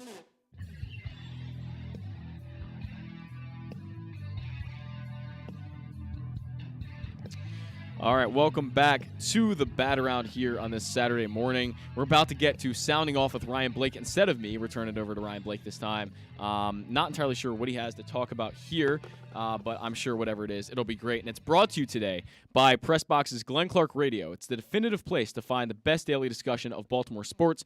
Watch the show every weekday from 10 a.m. to noon at youtube.com/PressBoxOnline or facebook.com/PressBoxSports, or listen at PressBoxOnline.com/radio with podcasts available on iTunes, Spotify, or wherever you get your podcasts. You never know who might pop up on GCR. This week, the guys caught up with Maryland basketball legend Lonnie Baxter, the Jewish Jordan himself, Tamir Goodman, and Raul Ramos, the reporter who reported the offer from the Orioles to Carlos Correa. Find those interviews and more in the Glenn Clark Radio Week in Review feature right now at PressBoxOnline.com. That was like a tongue twister right there. I'm not sure Ramos has that kind of money. Raul Ramos, the reporter who reported. That was a little bit of a tongue twister there from the Glenn Clark Radio live read. But Ryan, I'm going to turn it over to you, sounding off with Ryan Blake. Yeah, it's a shame we had to have that break in the middle because you segued perfectly into what I want to talk about right before the break, and it kind of ties into what we just talked about with Bob, and that is that we don't know when the Major League Baseball season will begin, but minor league baseball is virtually unaffected by this lockout. And so I urge you all to use this as an opportunity, if you haven't already, to really familiarize yourself with the Orioles farm system. Mm-hmm. Follow BSL on The Verge. Follow Eric Garfield, these people who post all this content. The Orioles farm system is a great one right now. It's top 5 in the league if you ask anyone other than Keith Law. And there will be plenty of excitement to look out for at every level this season.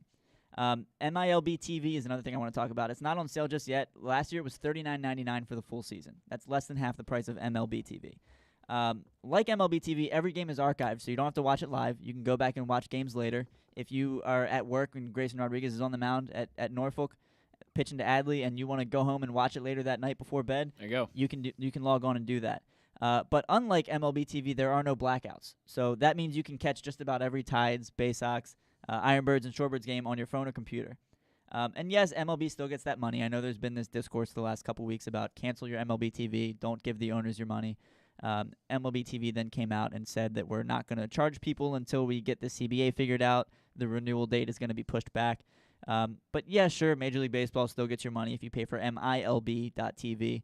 But you get the benefits of being able to watch just about any minor league game you want. Mm-hmm. And another thing I touched on with Bob was that it sucks that we won't yet get to see DL Hall's return from injury, the continued development of guys like Kyle Bradish and Taron Vaver, who were added to the 40-man. Obviously, that's a move to protect them from the Rule 5 draft, which may or may not happen at this point. We don't know that yet. But there are a ton of other names to be excited about. I mentioned Adley and Grayson Rodriguez. They'll be with the AAA Tides. They'll have an outfield with Robert Newstrom and Kyle Stowers. That's a lot of power in that outfield. Bowie's infield is going to be stacked with names like Gunnar Henderson, Joey Ortiz, Jordan Westberg, all getting plenty of playing time. And we also have a lot of reason to be excited about the professional debut of Heston Kjerstad. You know, we talked a little bit about whether or not he's going to be at full form right away.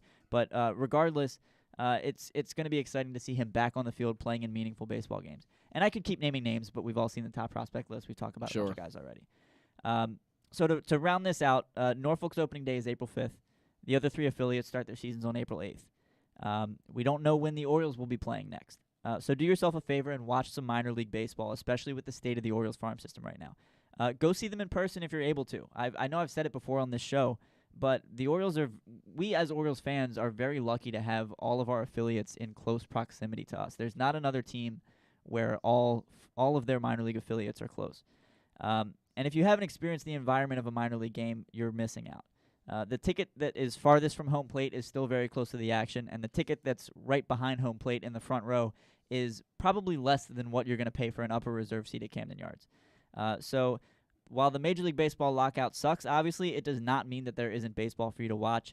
It just means we need to find a substitute for the time being. And with the state of the Orioles farm, it's the perfect time to get invested in the minor leagues. It's exciting. There's a lot of talent to look out for. And thank you, AJ, for complimenting my mustache. He also said you look like a scout. So you're getting a lot of compliments over here. All right, I'll take that. I will say I've put the scouting aspirations on hold for the time being. I'm actually back in school at the moment. But, it's my buddy's birthday today, and he likes when I have a mustache. So we're going bowling in a couple hours. So I'm rocking the mustache for bowling, and I figured why not do it for the show. But I'm glad I look like a scout. That means I'm doing something right. There you go. Great sounding all segment. I love that. I think that's exactly what we need to talk about because the minor leagues are so important, especially for the Orioles. If you are an Orioles fan, why aren't you watching them? Like, why aren't you paying attention? I think most people are, but I'm sure there's still that sector of people that don't really know enough about them and don't really pay attention. Follow these people. Like, follow Adley Rutschman. Follow Kjerstad. Like, if you want to see them progress, go down to the games and watch them. And that's the exciting thing about it. And like you said, I mean, even the streams are kind of low quality as far as MLB TV goes, or MILB TV. That's a tough one to say. It's still there. It's baseball. You can watch it. And to even expand upon your point, college baseball. Watch that too. College baseball is really great. Yeah. I love college baseball. I go to a lot of college baseball games.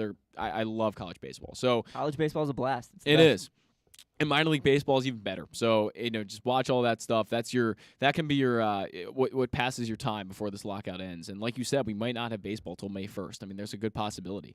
So, and I mean Major League Baseball, of course. Right. This is a perfect time to really learn your minor leaguers and start to realize who these guys are and who they might become. So great sounding off segment there. Thank you for that. Yeah. Now we're going to transition into Orioles banter, which we have a lot to talk about with this one. A massive story broke this week from Raul Ramos. I've mentioned it a few times already today, but the Orioles apparently offered a 10-year, $350 million contract to Carlos Correa before the lockout started on December 1st.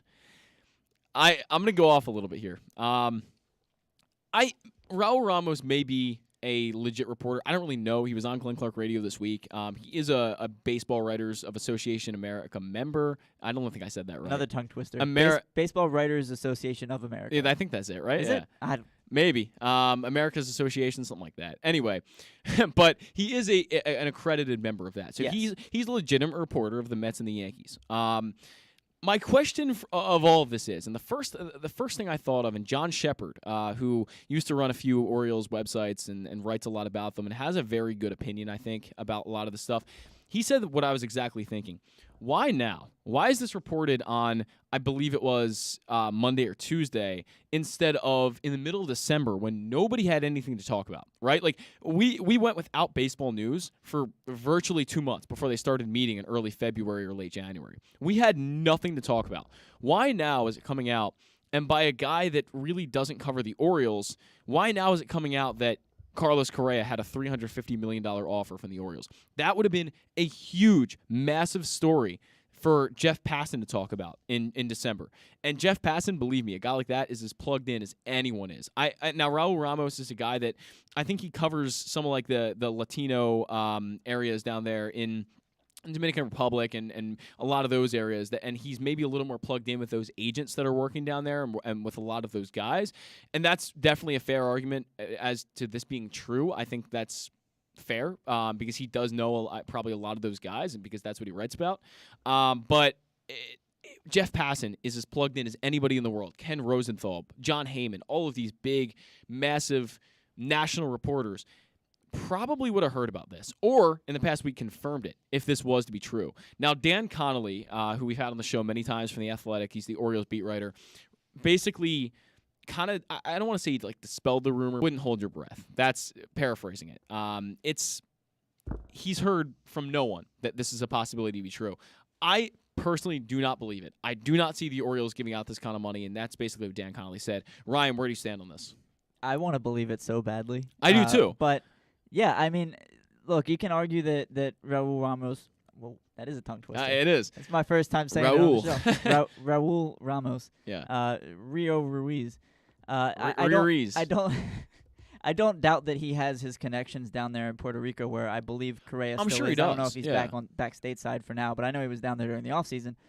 Yeah, like you said, I'm sure he's connected with the agents down there. Sure. But I'm kind of gonna paraphrase what you already said. If this was true, why was it not reported until now? Right. And why has nobody confirmed it? And why has we haven't heard it from anybody else? Right. You mentioned Connolly kind of saying, "Don't hold your breath." There's something fishy about it. I mentioned when we had Stan on the line that it's the same website that reported a couple years ago that Luis Castillo was being traded to the Yankees. Yeah. Obviously, that did not happen.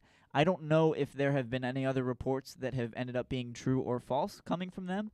So I don't know whether or not to believe this rumor. I don't doubt for a second that the Orioles are very interested in him. Because everyone is. Everyone is. And everyone should be. Yeah. But $350 million is a lot of money. A lot of money. Stan mentioned Correa does have an injury history. He's been put on the disabled list a couple times, bothered by his lower back. Mm-hmm. All right? There are certain things to be concerned about. Now, I disagree with Stan when he said I'm not very interested. I'm very interested. I would love to have Carlos Correa on the Orioles. We need an everyday shortstop, and Carlos Correa is one of the best in the league. Yeah. Now, on another note, I don't care anymore about the Astros cheating scandal. I don't either. I don't care. No. It took me I was mad at them for like a year. Before the playoffs this past season, I tweeted out a tier list of my rooting interests, and I had the Astros at 7, and then Apocalypse, and then 8, I think, was the Red Sox or the Yankees. Yeah, sure. And someone was like, Apocalypse before or after Astros. I was like, yeah, dude, it was 4 years ago. Who cares? Plus, they knocked the Yankees out of the playoffs. Right. Regardless of whether or not they cheated, that's a service to America. Yeah, very much so. You know. So, look, I don't care. Sure, he was kind of shady about it, but I didn't love his response, but who cares at this point? Not me. I guarantee anybody listening to this show, anybody who is a fan of sports, one of your favorite athletes is a bad person and you just don't know it. Oh, yeah.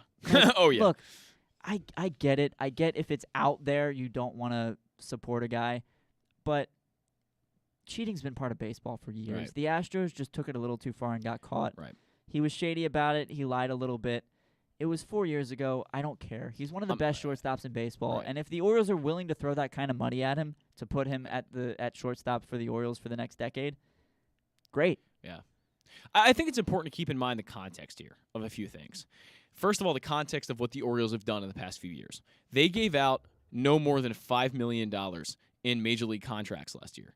They've given out so far this year around $7.5 million to Jordan Lyles and Rougned Odor. And to your Lyles point, I believe he's the first multi-year deal that Elias has given out at the major league level.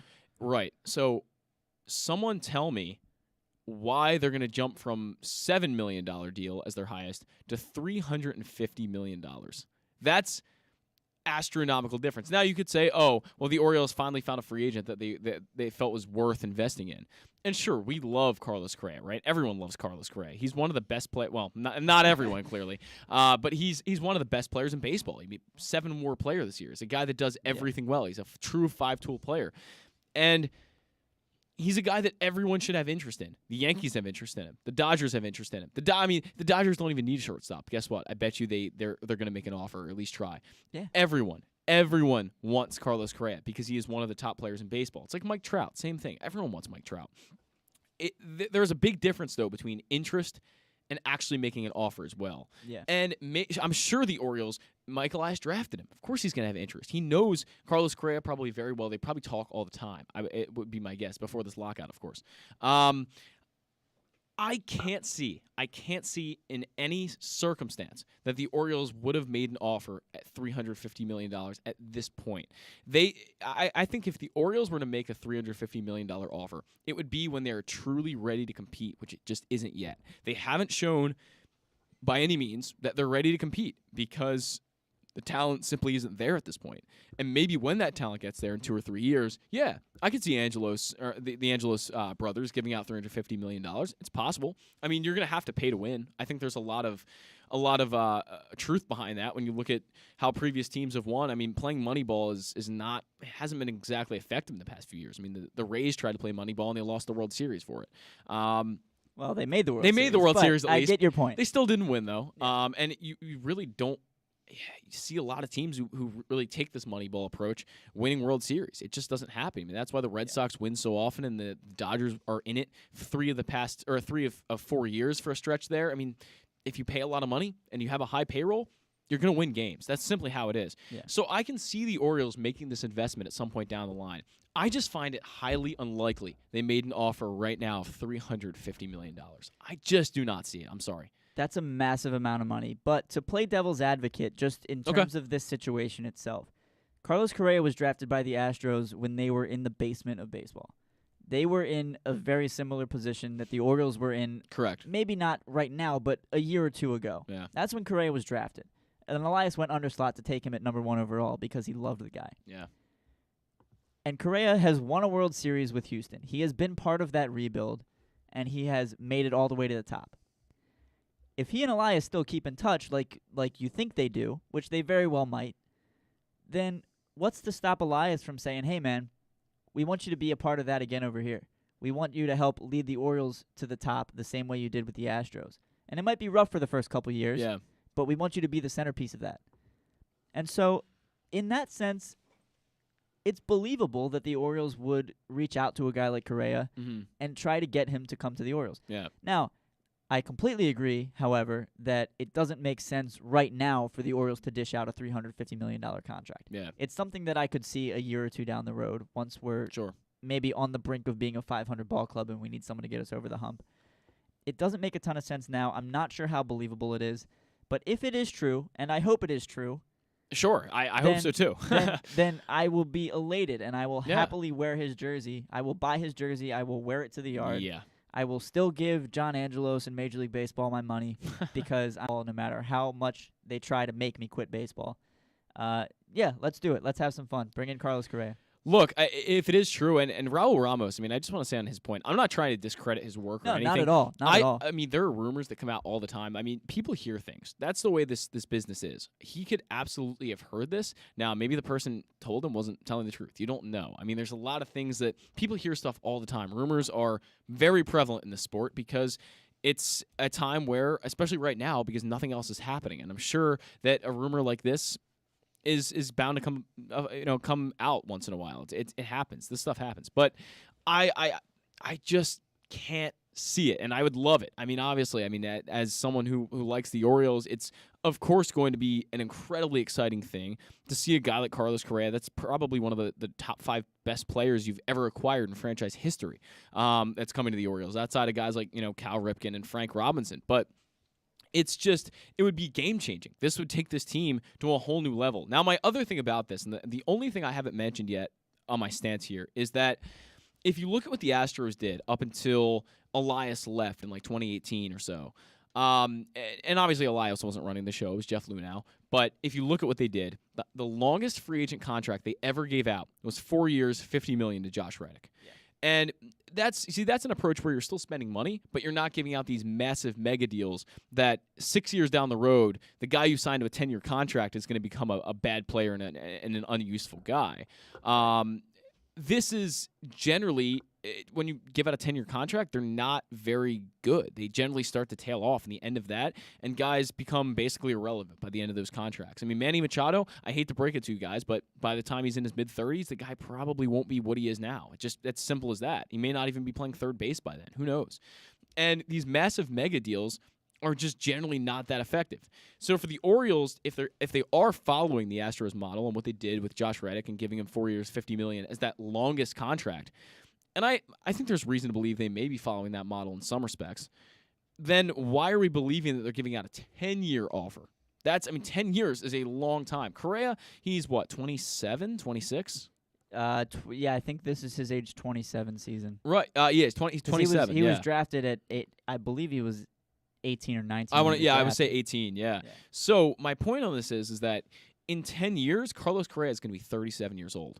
And the chances are that he won't be playing shortstop by that time, and his bat will have regressed very, very heavily. And I think if he's got a bad back at 27, he might have a bad back by 33. It could be shot. Great point. The injuries are something I haven't even touched on, and that's another thing. 10 years for a guy that gets injured as much as Carlos Correa. I mean, the Orioles, I'm sure they want to jumpstart this rebuild. Maybe they say, internally, let's sign him for 10 years. We'll trade him in 5. But if you look at recent history, Albert Pujols was not a very tradable guy in the middle of his contract because he just didn't come out. I mean, he was a 12-year contract, 10 years? I think so, yeah. So with the Angels, and he was pretty bad for a good number of them. Yeah. Now, to your point of the 10-year, 5-year thing, I believe I'm not 100% sure this is accurate, but I believe Manny Machado has an opt-out with the Padres after 5 years. He does, yeah. Which would be following the 2023 season. Yeah. If this Correa rumor is not true, and the Orioles are in a position to try to compete and spend money in the offseason following 2023, Manny, if you're watching, come home, baby. Yeah. We love Manny Machado in Baltimore. Definitely. Big Machado guy. Yeah, I think everyone is here. Paul and I were campaigning for him to win MVP and after the 2020 season. We definitely wanted that. I traded for him in the show just because I wanted him back on the Orioles. Yeah, I mean, I love the guy. But arguably, Carlos Correa is a lot better player than Manny Machado is at this point. As much as I love Machado, Carlos Correa is just simply better in most respects. In most respects, yeah. Maybe not defensively. Overall. Yeah, it's close. I mean, Correa's got a glove too, though. He does. He won a platinum, didn't he? He probably did. I think he did. I don't know when it was, but yeah, I'm pretty sure he won he did win one. Yeah, you're right. And he won a Gold Glove this year in 2021. He hit 26 home runs and had an 850 OPS this year, but he put up 7.2 WAR. The guy is legitimately amazing. And if you look at Manny Machado, he had 2.2 more WAR than Machado did this year. Machado put up 5 WAR, which is extremely respectable. Yeah. Both great players. I'd rather have Correa on my team, even though I like Machado more. Yeah. That's the way it goes. And if the Orioles had the chance to get Carlos Correa, go get him. If this is true, great job, Orioles. You did what everyone wanted you to do. You got your franchise piece to build around Adley Rutschman. But another piece of this is you're giving out $350 million. You know that the pitching in the farm system is relatively weak, and you're giving a large financial commitment to a guy that you have a lot of in the minors with Jordan Westburg and Gunnar Henderson. How does this factor in to what they can do pitching-wise in free agency and trades down the road? Yeah, I mean, I certainly think it could handcuff them. We don't know what the CBT is going to look like. We don't know what the minimum salary is going to look like. You know what I mean? The minimum salary for a team will look like in a couple years. But yeah, I mean, the Orioles have, when push comes to shove, you have to figure out, are we going to be spending this money on pitching or on hitting? And the Orioles have drafted a ton of great hitters. They don't have the same kind of depth pitching-wise that they do on the offensive side. And, maybe you can argue that the Orioles should pass on Correa because Gunnar Henderson and Kobe Mayo are going to be coming up on the left side of the infield. Neither of those guys are a sure thing. Well, I was going to say I don't like that argument. I don't either. I'm just bringing it up as to make the point that independent of what exactly your team needs are, go get the best guys you can get. Yeah, I agree. And if that means sacrificing a little bit on the pitching front, I mean, Orioles pitching development, I think, has done an outstanding job the last couple of years. Yeah. Since they brought on Matt Blood and the rest of the player development staff, I think they've done an excellent job. Whether or not you want to reallocate some of those resources that you might give to a guy like Correa to maybe a number 3 starter, I don't know. Mm-hmm. But they're going to have to make that decision down the road, because once it's time to start spending money, that's when you have to figure out what are our current needs. But the Orioles are not in a position right now to give out money based on what they need. They're in a position to give out money based on, will this give us wins? Yeah, and Carlos Correa will. I mean, there's no question about that. He's a guy that was worth 7.2 last year. So he's a guy that will help you out drastically. But my concern is that you give $350 million, you won't have a lot of money to allocate elsewhere. But then again, the Angeloses are very rich people, and I probably shouldn't say that they aren't, because that I'm making it sound like they're not, and they are very rich people. They have a ton of money, right? And it's fair to say, and another argument to this is that, well, the Orioles have only given out $160 million. It's their biggest contract, and that's true. And maybe the Angeloses feel a little bit scarred by the Chris Davis deal, that they didn't get anywhere close to what they wanted out of that. And I don't think it's really fair to compare Carlos Correa to Chris Davis. Correa has a long track record of being an incredible player, where Davis really had 1 or 2 years that he was really worth that money. Yeah, and he was 1 or 2 dimensional too. He was a home run guy. He played solid, not excellent first base. Yeah. And he hit for average. I think he hit like 283, 286 one year. Yeah, 286 and 13. But he was a homers guy, which is exciting. And I think at the time you could argue that he was worth the contract. Obviously, it came back to bite us significantly. But he was a guy that that Peter Angelos really wanted to keep in Baltimore. He outbid himself in order to keep him around. I think the first offer was 7 years, 155. He hadn't even declined it, and then he was like, all right, we'll up it to 162. And no other I think there was a rumor that the Cardinals might be interested, but there were no other offers on the table. That. Peter Angelos outbid himself to keep Chris Davis around. But like you said, Correa has a much better track record of being a more well-rounded, valuable player than what we saw in Chris Davis. Exactly. And the only thing keeping me from saying, yeah, this is a great idea to offer him 10 years, $350 million, is the injury risk. Because he's a guy who has already had injuries throughout his career, and he's going to need to stay healthy to prove that he's worth that money. Someone's going to give it to him. I don't think it's going to be the Orioles, but as we've said before, I would love to see it if it were true. Yeah, let's just hope that this is true. I mean, it'd be great.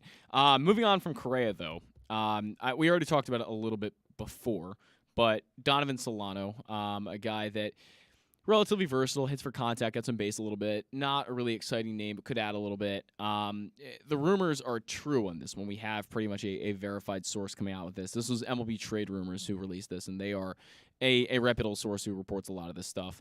Where are you on this besides what you've already said? Is this really someone maybe plays third base and starts for the Orioles, or is he a guy that is more of a utility guy for them? I think he'd be a guy who fits into an everyday role. I don't know if that would be at second base or third base or shortstop. He's got significant experience playing all 3 of those positions, but You know, I honestly I don't have much other than what I've already said. I mean, his batting numbers, his slash line would put him near the top of the Orioles lineup the last few years. And, you know, he's not an exciting name, but he would objectively make the Orioles offense better. Yes. And so it's hard to say, no, I don't think they should sign him. Look, he's going into his age 34 season. Yeah. So he's not young. He would be a stopgap, bridge the gap guy until someone like Henderson or Mayo comes up. I'll be honest, I thought he was a lot younger. I had no idea this guy was 34. Well, that's because he's been around a while and he wasn't any good until he ended up with the Giants. Yeah. So, you know, not to take away from him, he was fine. But, I mean, it's not an exciting possibility. We're not talking about Carlos Correa here. No. But we're talking about a guy who could come in, help guide the younger infielders. He could help Ramon Arias out significantly. Yeah. He could help out a Jahmai Jones even, a Jorge Mateo, a Kelvin Gutierrez. But he's not going to be on not the next... Not a game changer. No, he's not going to be on the next Orioles competitor. And it was funny. I pulled up the tweet when I saw this, and I just started laughing, and I was like, yep, there it is. That's an Orioles rumor, I'll believe. Yeah. I was like, Donovan Solano? Yep, definitely. That's right on the money. That's very on brand. Right, and that's what you expect. That's what you expect from this team at this point. Donovan Solano? Yup. Carlos Correa? Probably not. But you never know. We're just going to put that out there. You never know. We'll probably look like absolute fools when the Orioles sign Carlos Correa in a month when this lockout ends, and Correa will be starting on opening day at shortstop for the Orioles. Who knows? It may happen. I'm just going to put it out there that I'm not with it. Donovan Solano, very believable. Now, Ryan, we're going to catch a break. When we come back, I have some Orioles, or not really Orioles trivia for you. It comes back to the Orioles a little bit because of the leader in this category, but we have a little trivia. Paul and I go back and forth with that every week. I'm not sure he did it when you were here last time. He did. Okay. Yeah. So we have some trivia when we come back, but we're going to catch our final break now. Sports fans, the wait is over. The all-new FanDuel Sportsbook is now open at Live Casino and Hotel in Hanover, Maryland. This is your chance to win big right in your own backyard. Bet on every sport with self-service kiosks and watch all of the action from the best seat in the house. Make every moment more at the all-new FanDuel Sportsbook at Live Casino and Hotel in Hanover. Please play responsibly. Gambling problem? Please call 1-800-GAMBLER or visit mdgamblinghelp.org. That first sip. That first bite. Start your day off right with a delicious breakfast at Royal Farms. Choose from a fantastic selection of fresh Royal Farms breakfast sandwiches and top it off with a rich hot cup of the freshest coffee in the world. At Royal Farms, breakfast is available day and night. It's the freshest breakfast in the world. Real fresh, real fast. Royal Farms. The newest edition of Press Box is available now. On the cover, we celebrate the 20th anniversary of Maryland men's basketball's 2002 NCAA Tournament Championship, as Gary Williams reflects on how the program rose from the ashes of NCAA sanctions to the pinnacle of the sport, and why his perspective of the title run has changed now 2 decades later. Plus, Juan Dixon, Lonnie Baxter, and the rest of the team relive the moments that ultimately led them to cutting down the nets in Atlanta. Press Box is available for free at over 500 area locations, including 60 Royal Farms stores. And you can always find the entire edition, as well as the best daily coverage of the Orioles, Ravens, and Terps at PressBoxOnline.com. The biggest pro wrestling stars today and all time all have one thing in common. You've heard them on Jobbing Out. Matt and Nick Jackson, the Young Bucks. Thanks for having us, man. Appreciate it. The great Kurt Angle. Thanks for having me on the show. I appreciate it. Matt Riddle. Yeah, man. Thanks, man. The champ, Drew McIntyre. Oh, thank you for having me. The great Ron Simmons. Damn. Keith Lee. Appreciate you guys having me, man. Bill Goldberg. My pleasure. Charlotte. Thank you so much for having me. Mick Foley is with us. This is the greatest name for a wrestling show I've ever heard. MJF. I'm glad you're happy I'm on this show because I'm freaking miserable. Le champion. Chris Jericho. Le champion. AJ, Aaron, Brandon, and Glenn are talking pro wrestling every week on Jobbing Out. Find it at PressBoxOnline.com/radio, iTunes, and SoundCloud. The Toyota Tacoma comes in a wide range of models and trim lines. You can choose the perfect Toyota to reflect your unique personality and driving habits. Check out buyatoyota.com for deals on new Tacomas from your local Toyota dealer today.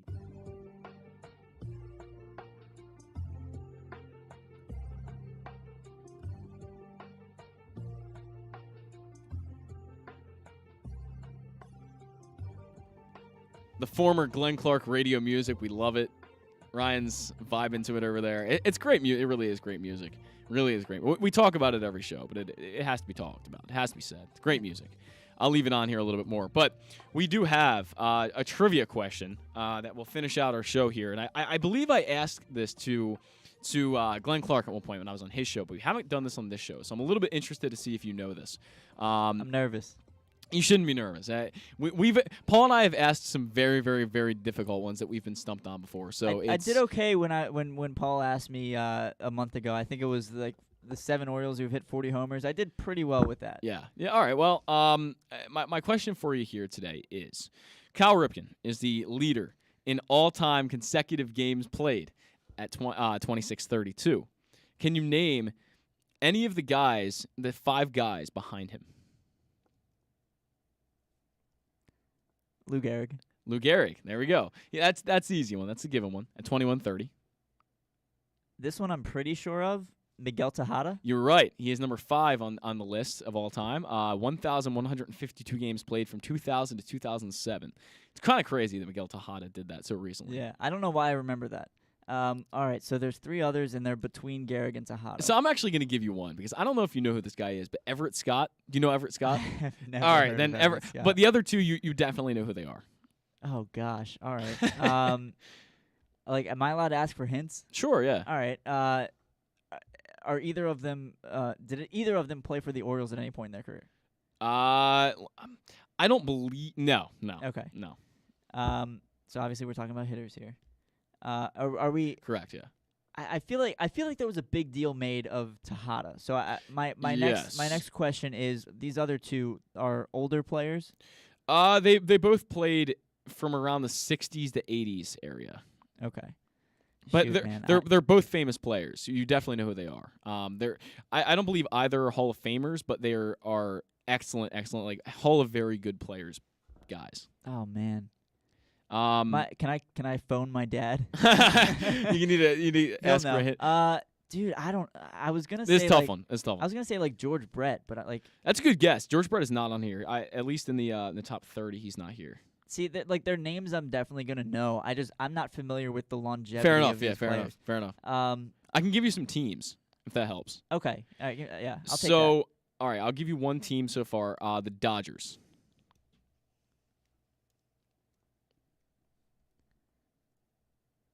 I associate Kirk Gibson with being injured, so I don't think it's him. Yeah, not Kirk Gibson, no.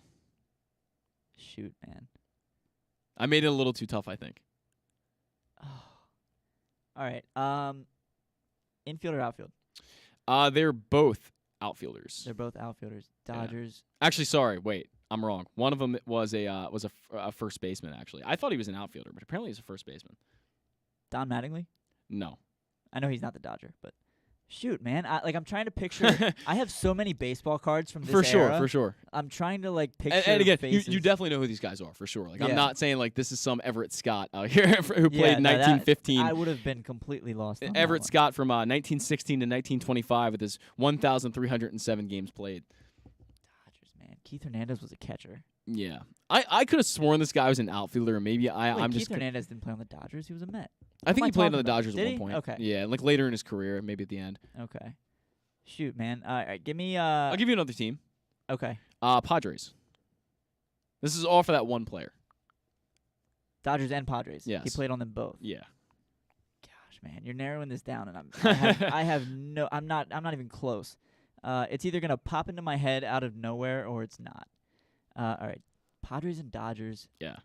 If it helps at all, they're both alive. If that helps at all. They're both around the same age, I think, roughly. Shoot, man. Actually, I didn't even realize this. One of them is a Hall of Famer. I need to get up on my Hall of Famers. Okay. That might help. Is the same one that's No, Dodgers, this is not that one. Gosh. At least I don't believe so. Let me check. Apparently I don't know my Hall of Famers very well. That's all right. I'm not great at that either. Yeah, no, one of them, the Dodger and Padre guy is not a Hall of Famer. Okay. There's so many I said earlier, I'm picturing baseball cards of these guys. For sure. And when you said Dodgers, I started picturing Jose Offerman, and I don't know why. And now I can't get. No, he was like a '90s, 2000s player. Oh, was he? And Okay, I can't get his baseball card out of my head. Oh man, shoot. Am I allowed to ask for initials? Or have we gotten far enough into this that I'm not gonna get it right? It's really hard. Like I probably would not have gotten this. But SG. Steve Garvey. Steve Garvey. There you go. My dad will be proud of that. But 1975 to 1983. And the other one we have, who is the last player on this list, was from 1963 to 1970 and played for the Cubs and the Athletics and is a Hall of Famer. Don't give me a name yet. Initials yet. 63 to 70? 63 to 70.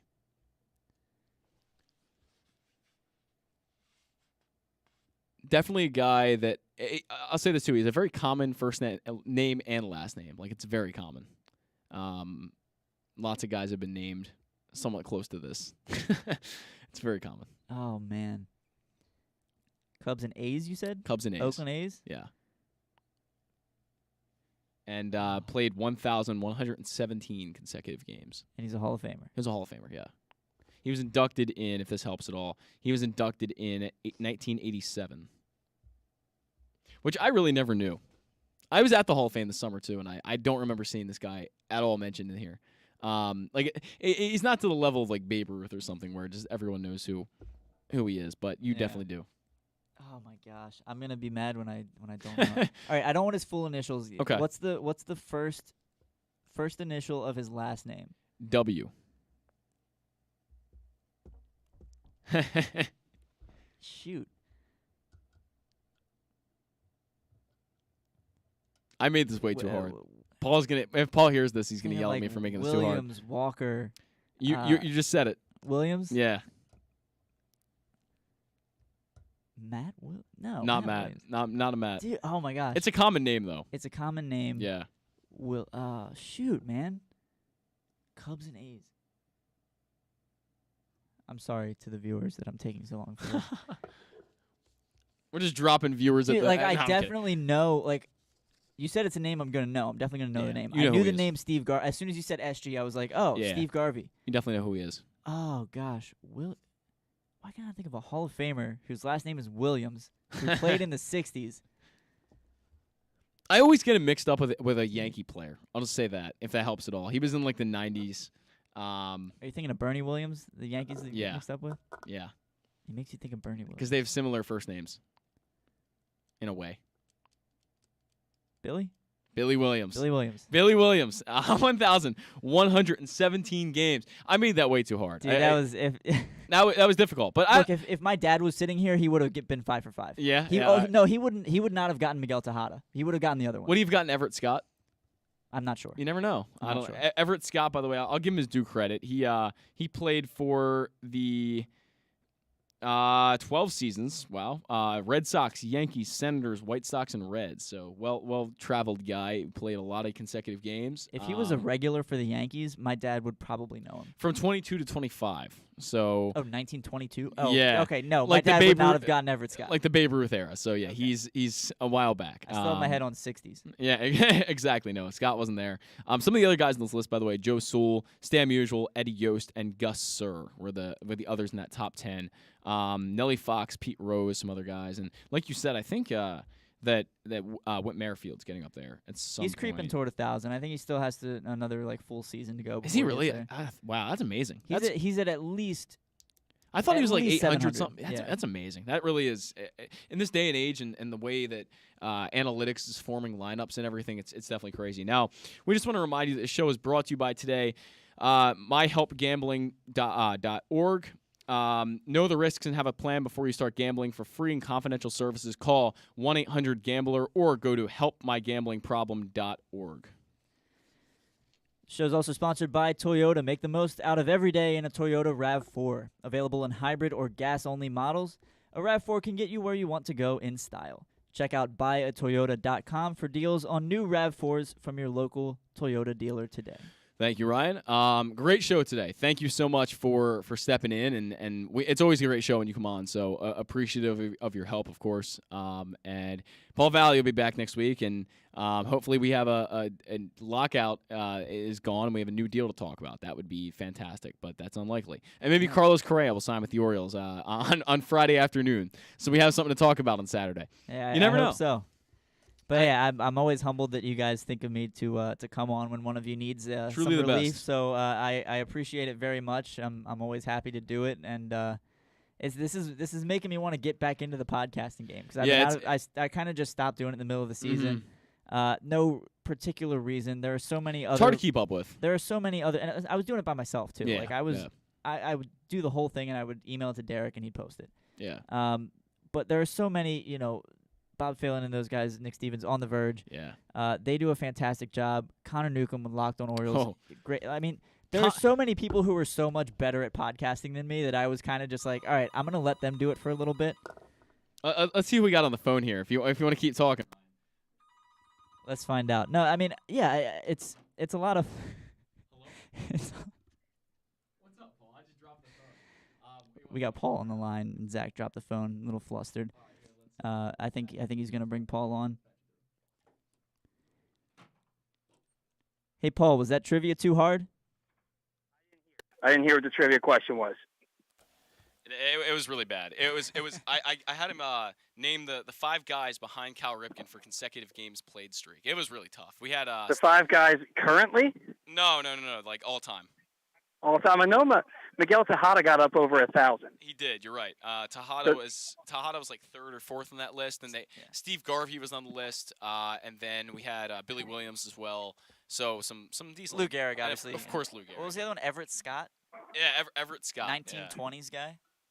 I know Whit Merrifield had like 400 consecutive games or something like that, and that was the tops in the majors by a good bit.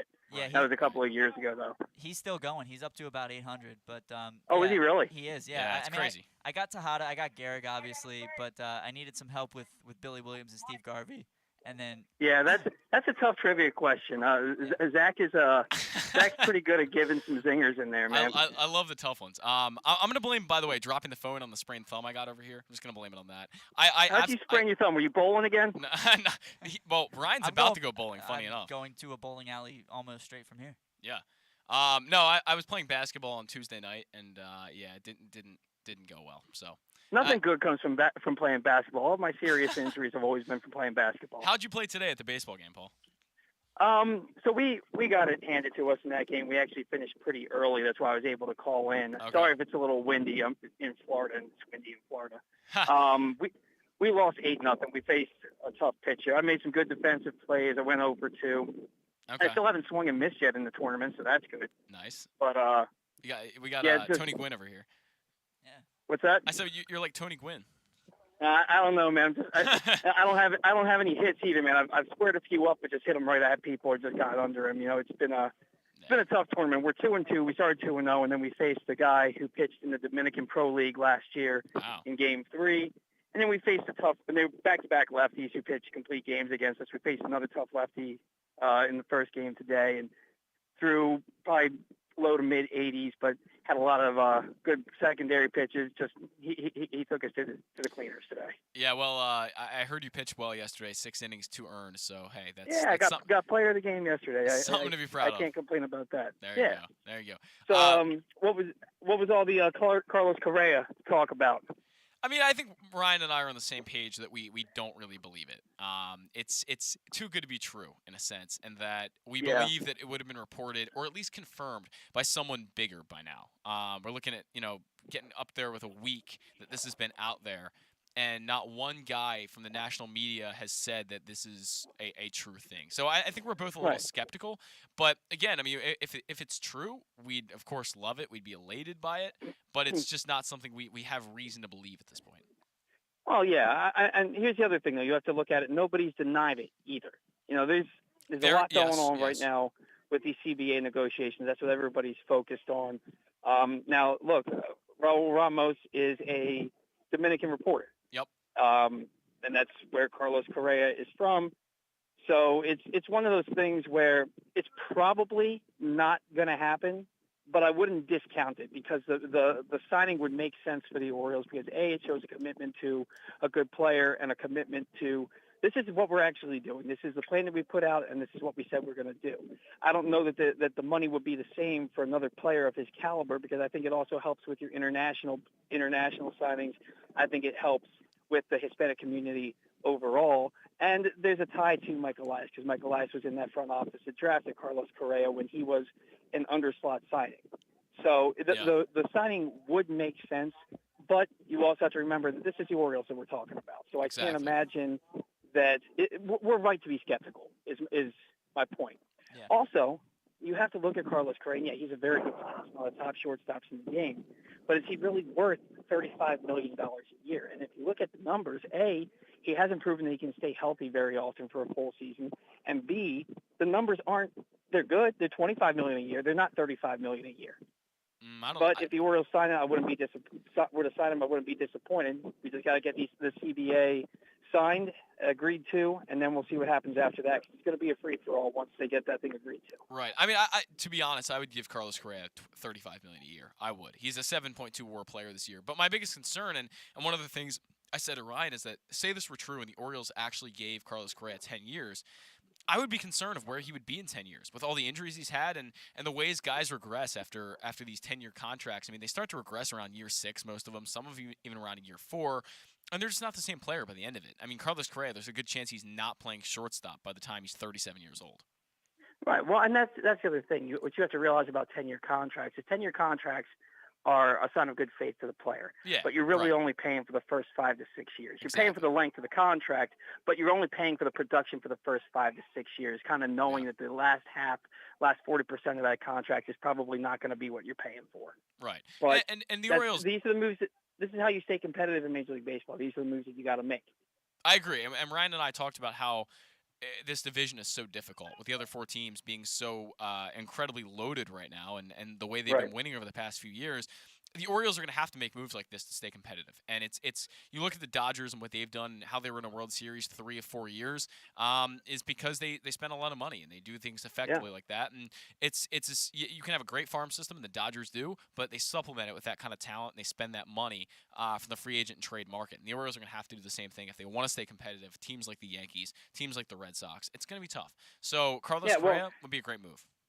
Yeah, but that's the other thing. The Orioles are never going to spend $250 million like the Dodgers do. The Yankees don't even want to spend that much. The Yankees don't want to go over the luxury tax threshold, and that's why these CBAs are so important and that's why the players are asking for a higher threshold. But we'll see what happens. And I agree, you have to be willing to spend money on free agents to get your team to be more competitive. The Orioles, they're far away as far as a record in the win and loss column. But they have talent coming through the pipeline, and maybe you have enough talent coming through the pipeline that you don't need to sign 3 players every year. You need to sign one big-name player every 2 or 3 years. And I think that maybe that's where their mindset is right now with a guy like Correa. Yeah, I'm with you for sure. I think we all have a little bit of a skeptical view on it, but look, it would be very exciting if this happened, and it would change the course of Orioles franchise history. So, Paul, I think we have to get out of here in a sec, but any final thoughts that you have from Florida? Look, man, I'm just ready to get the CBA signed and agreed to, and let's get baseball underway, man. It's time. The fact that they're not negotiating again today, they should be meeting every day. They should be meeting every day and have a sense of urgency to get this thing done. Both sides are going to have to cave a little bit because you're not going to get everything you want, but they got to get this thing done because now we're headed towards the middle of March now. I know we're still in the first week of March, but a week from now we'll be in the middle of March, and you still don't have anything done. You haven't gone to spring training. There's only 10 scheduled spring training games left on the schedule. Let's get this thing done, get back out on the field, and let's get baseball happening. Agreed. I just keep thinking back to what Manfred said a couple weeks ago. It was a Friday afternoon. He was like, there's a sense of urgency to get this deal done. We're going to meet on Monday. Yeah. It's like, all right, we need to get this done ASAP. Anyway, enjoy your weekends. It's like, go work on that golf swing a little bit more, you jackass. Yeah, that's basically how they've approached all of this. It's very lackluster. They don't seem to care. Manfred, spoke about how much they care about the fans, and I'm like, really? I don't know about all that, but it should be telling that every player to a man hates Rob Manfred, hates the job that he's doing. Yeah, and that should be a telling sign. So, I all right, guys, definitely I'm going to agree. let you go. I got to run in here and get some lunch before our second game. All right, thank you, Paul. Thank you for calling. I appreciate it. All right, man. See you. See you back here next week. All right, that was Paul Valley, an unexpected appearance. I texted him this morning. I said, "Hey, call in if you get the time." So I'm glad that he was able to call in. But that's about it, Ryan. Any final thoughts for the show this week? Not really, man. Like Paul said, I just want baseball back. But I'm gonna go Bay Sox. Go Bay Sox. That's my team for now. You know. Anything to plug for us?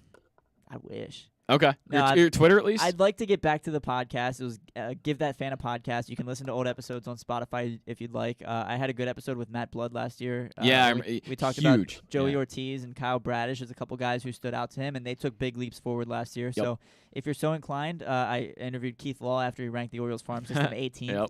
Yep. So yeah, there's some episodes on Spotify on Utah Street Report you can go back and listen to if you'd like. I hope to get back into the podcast game soon.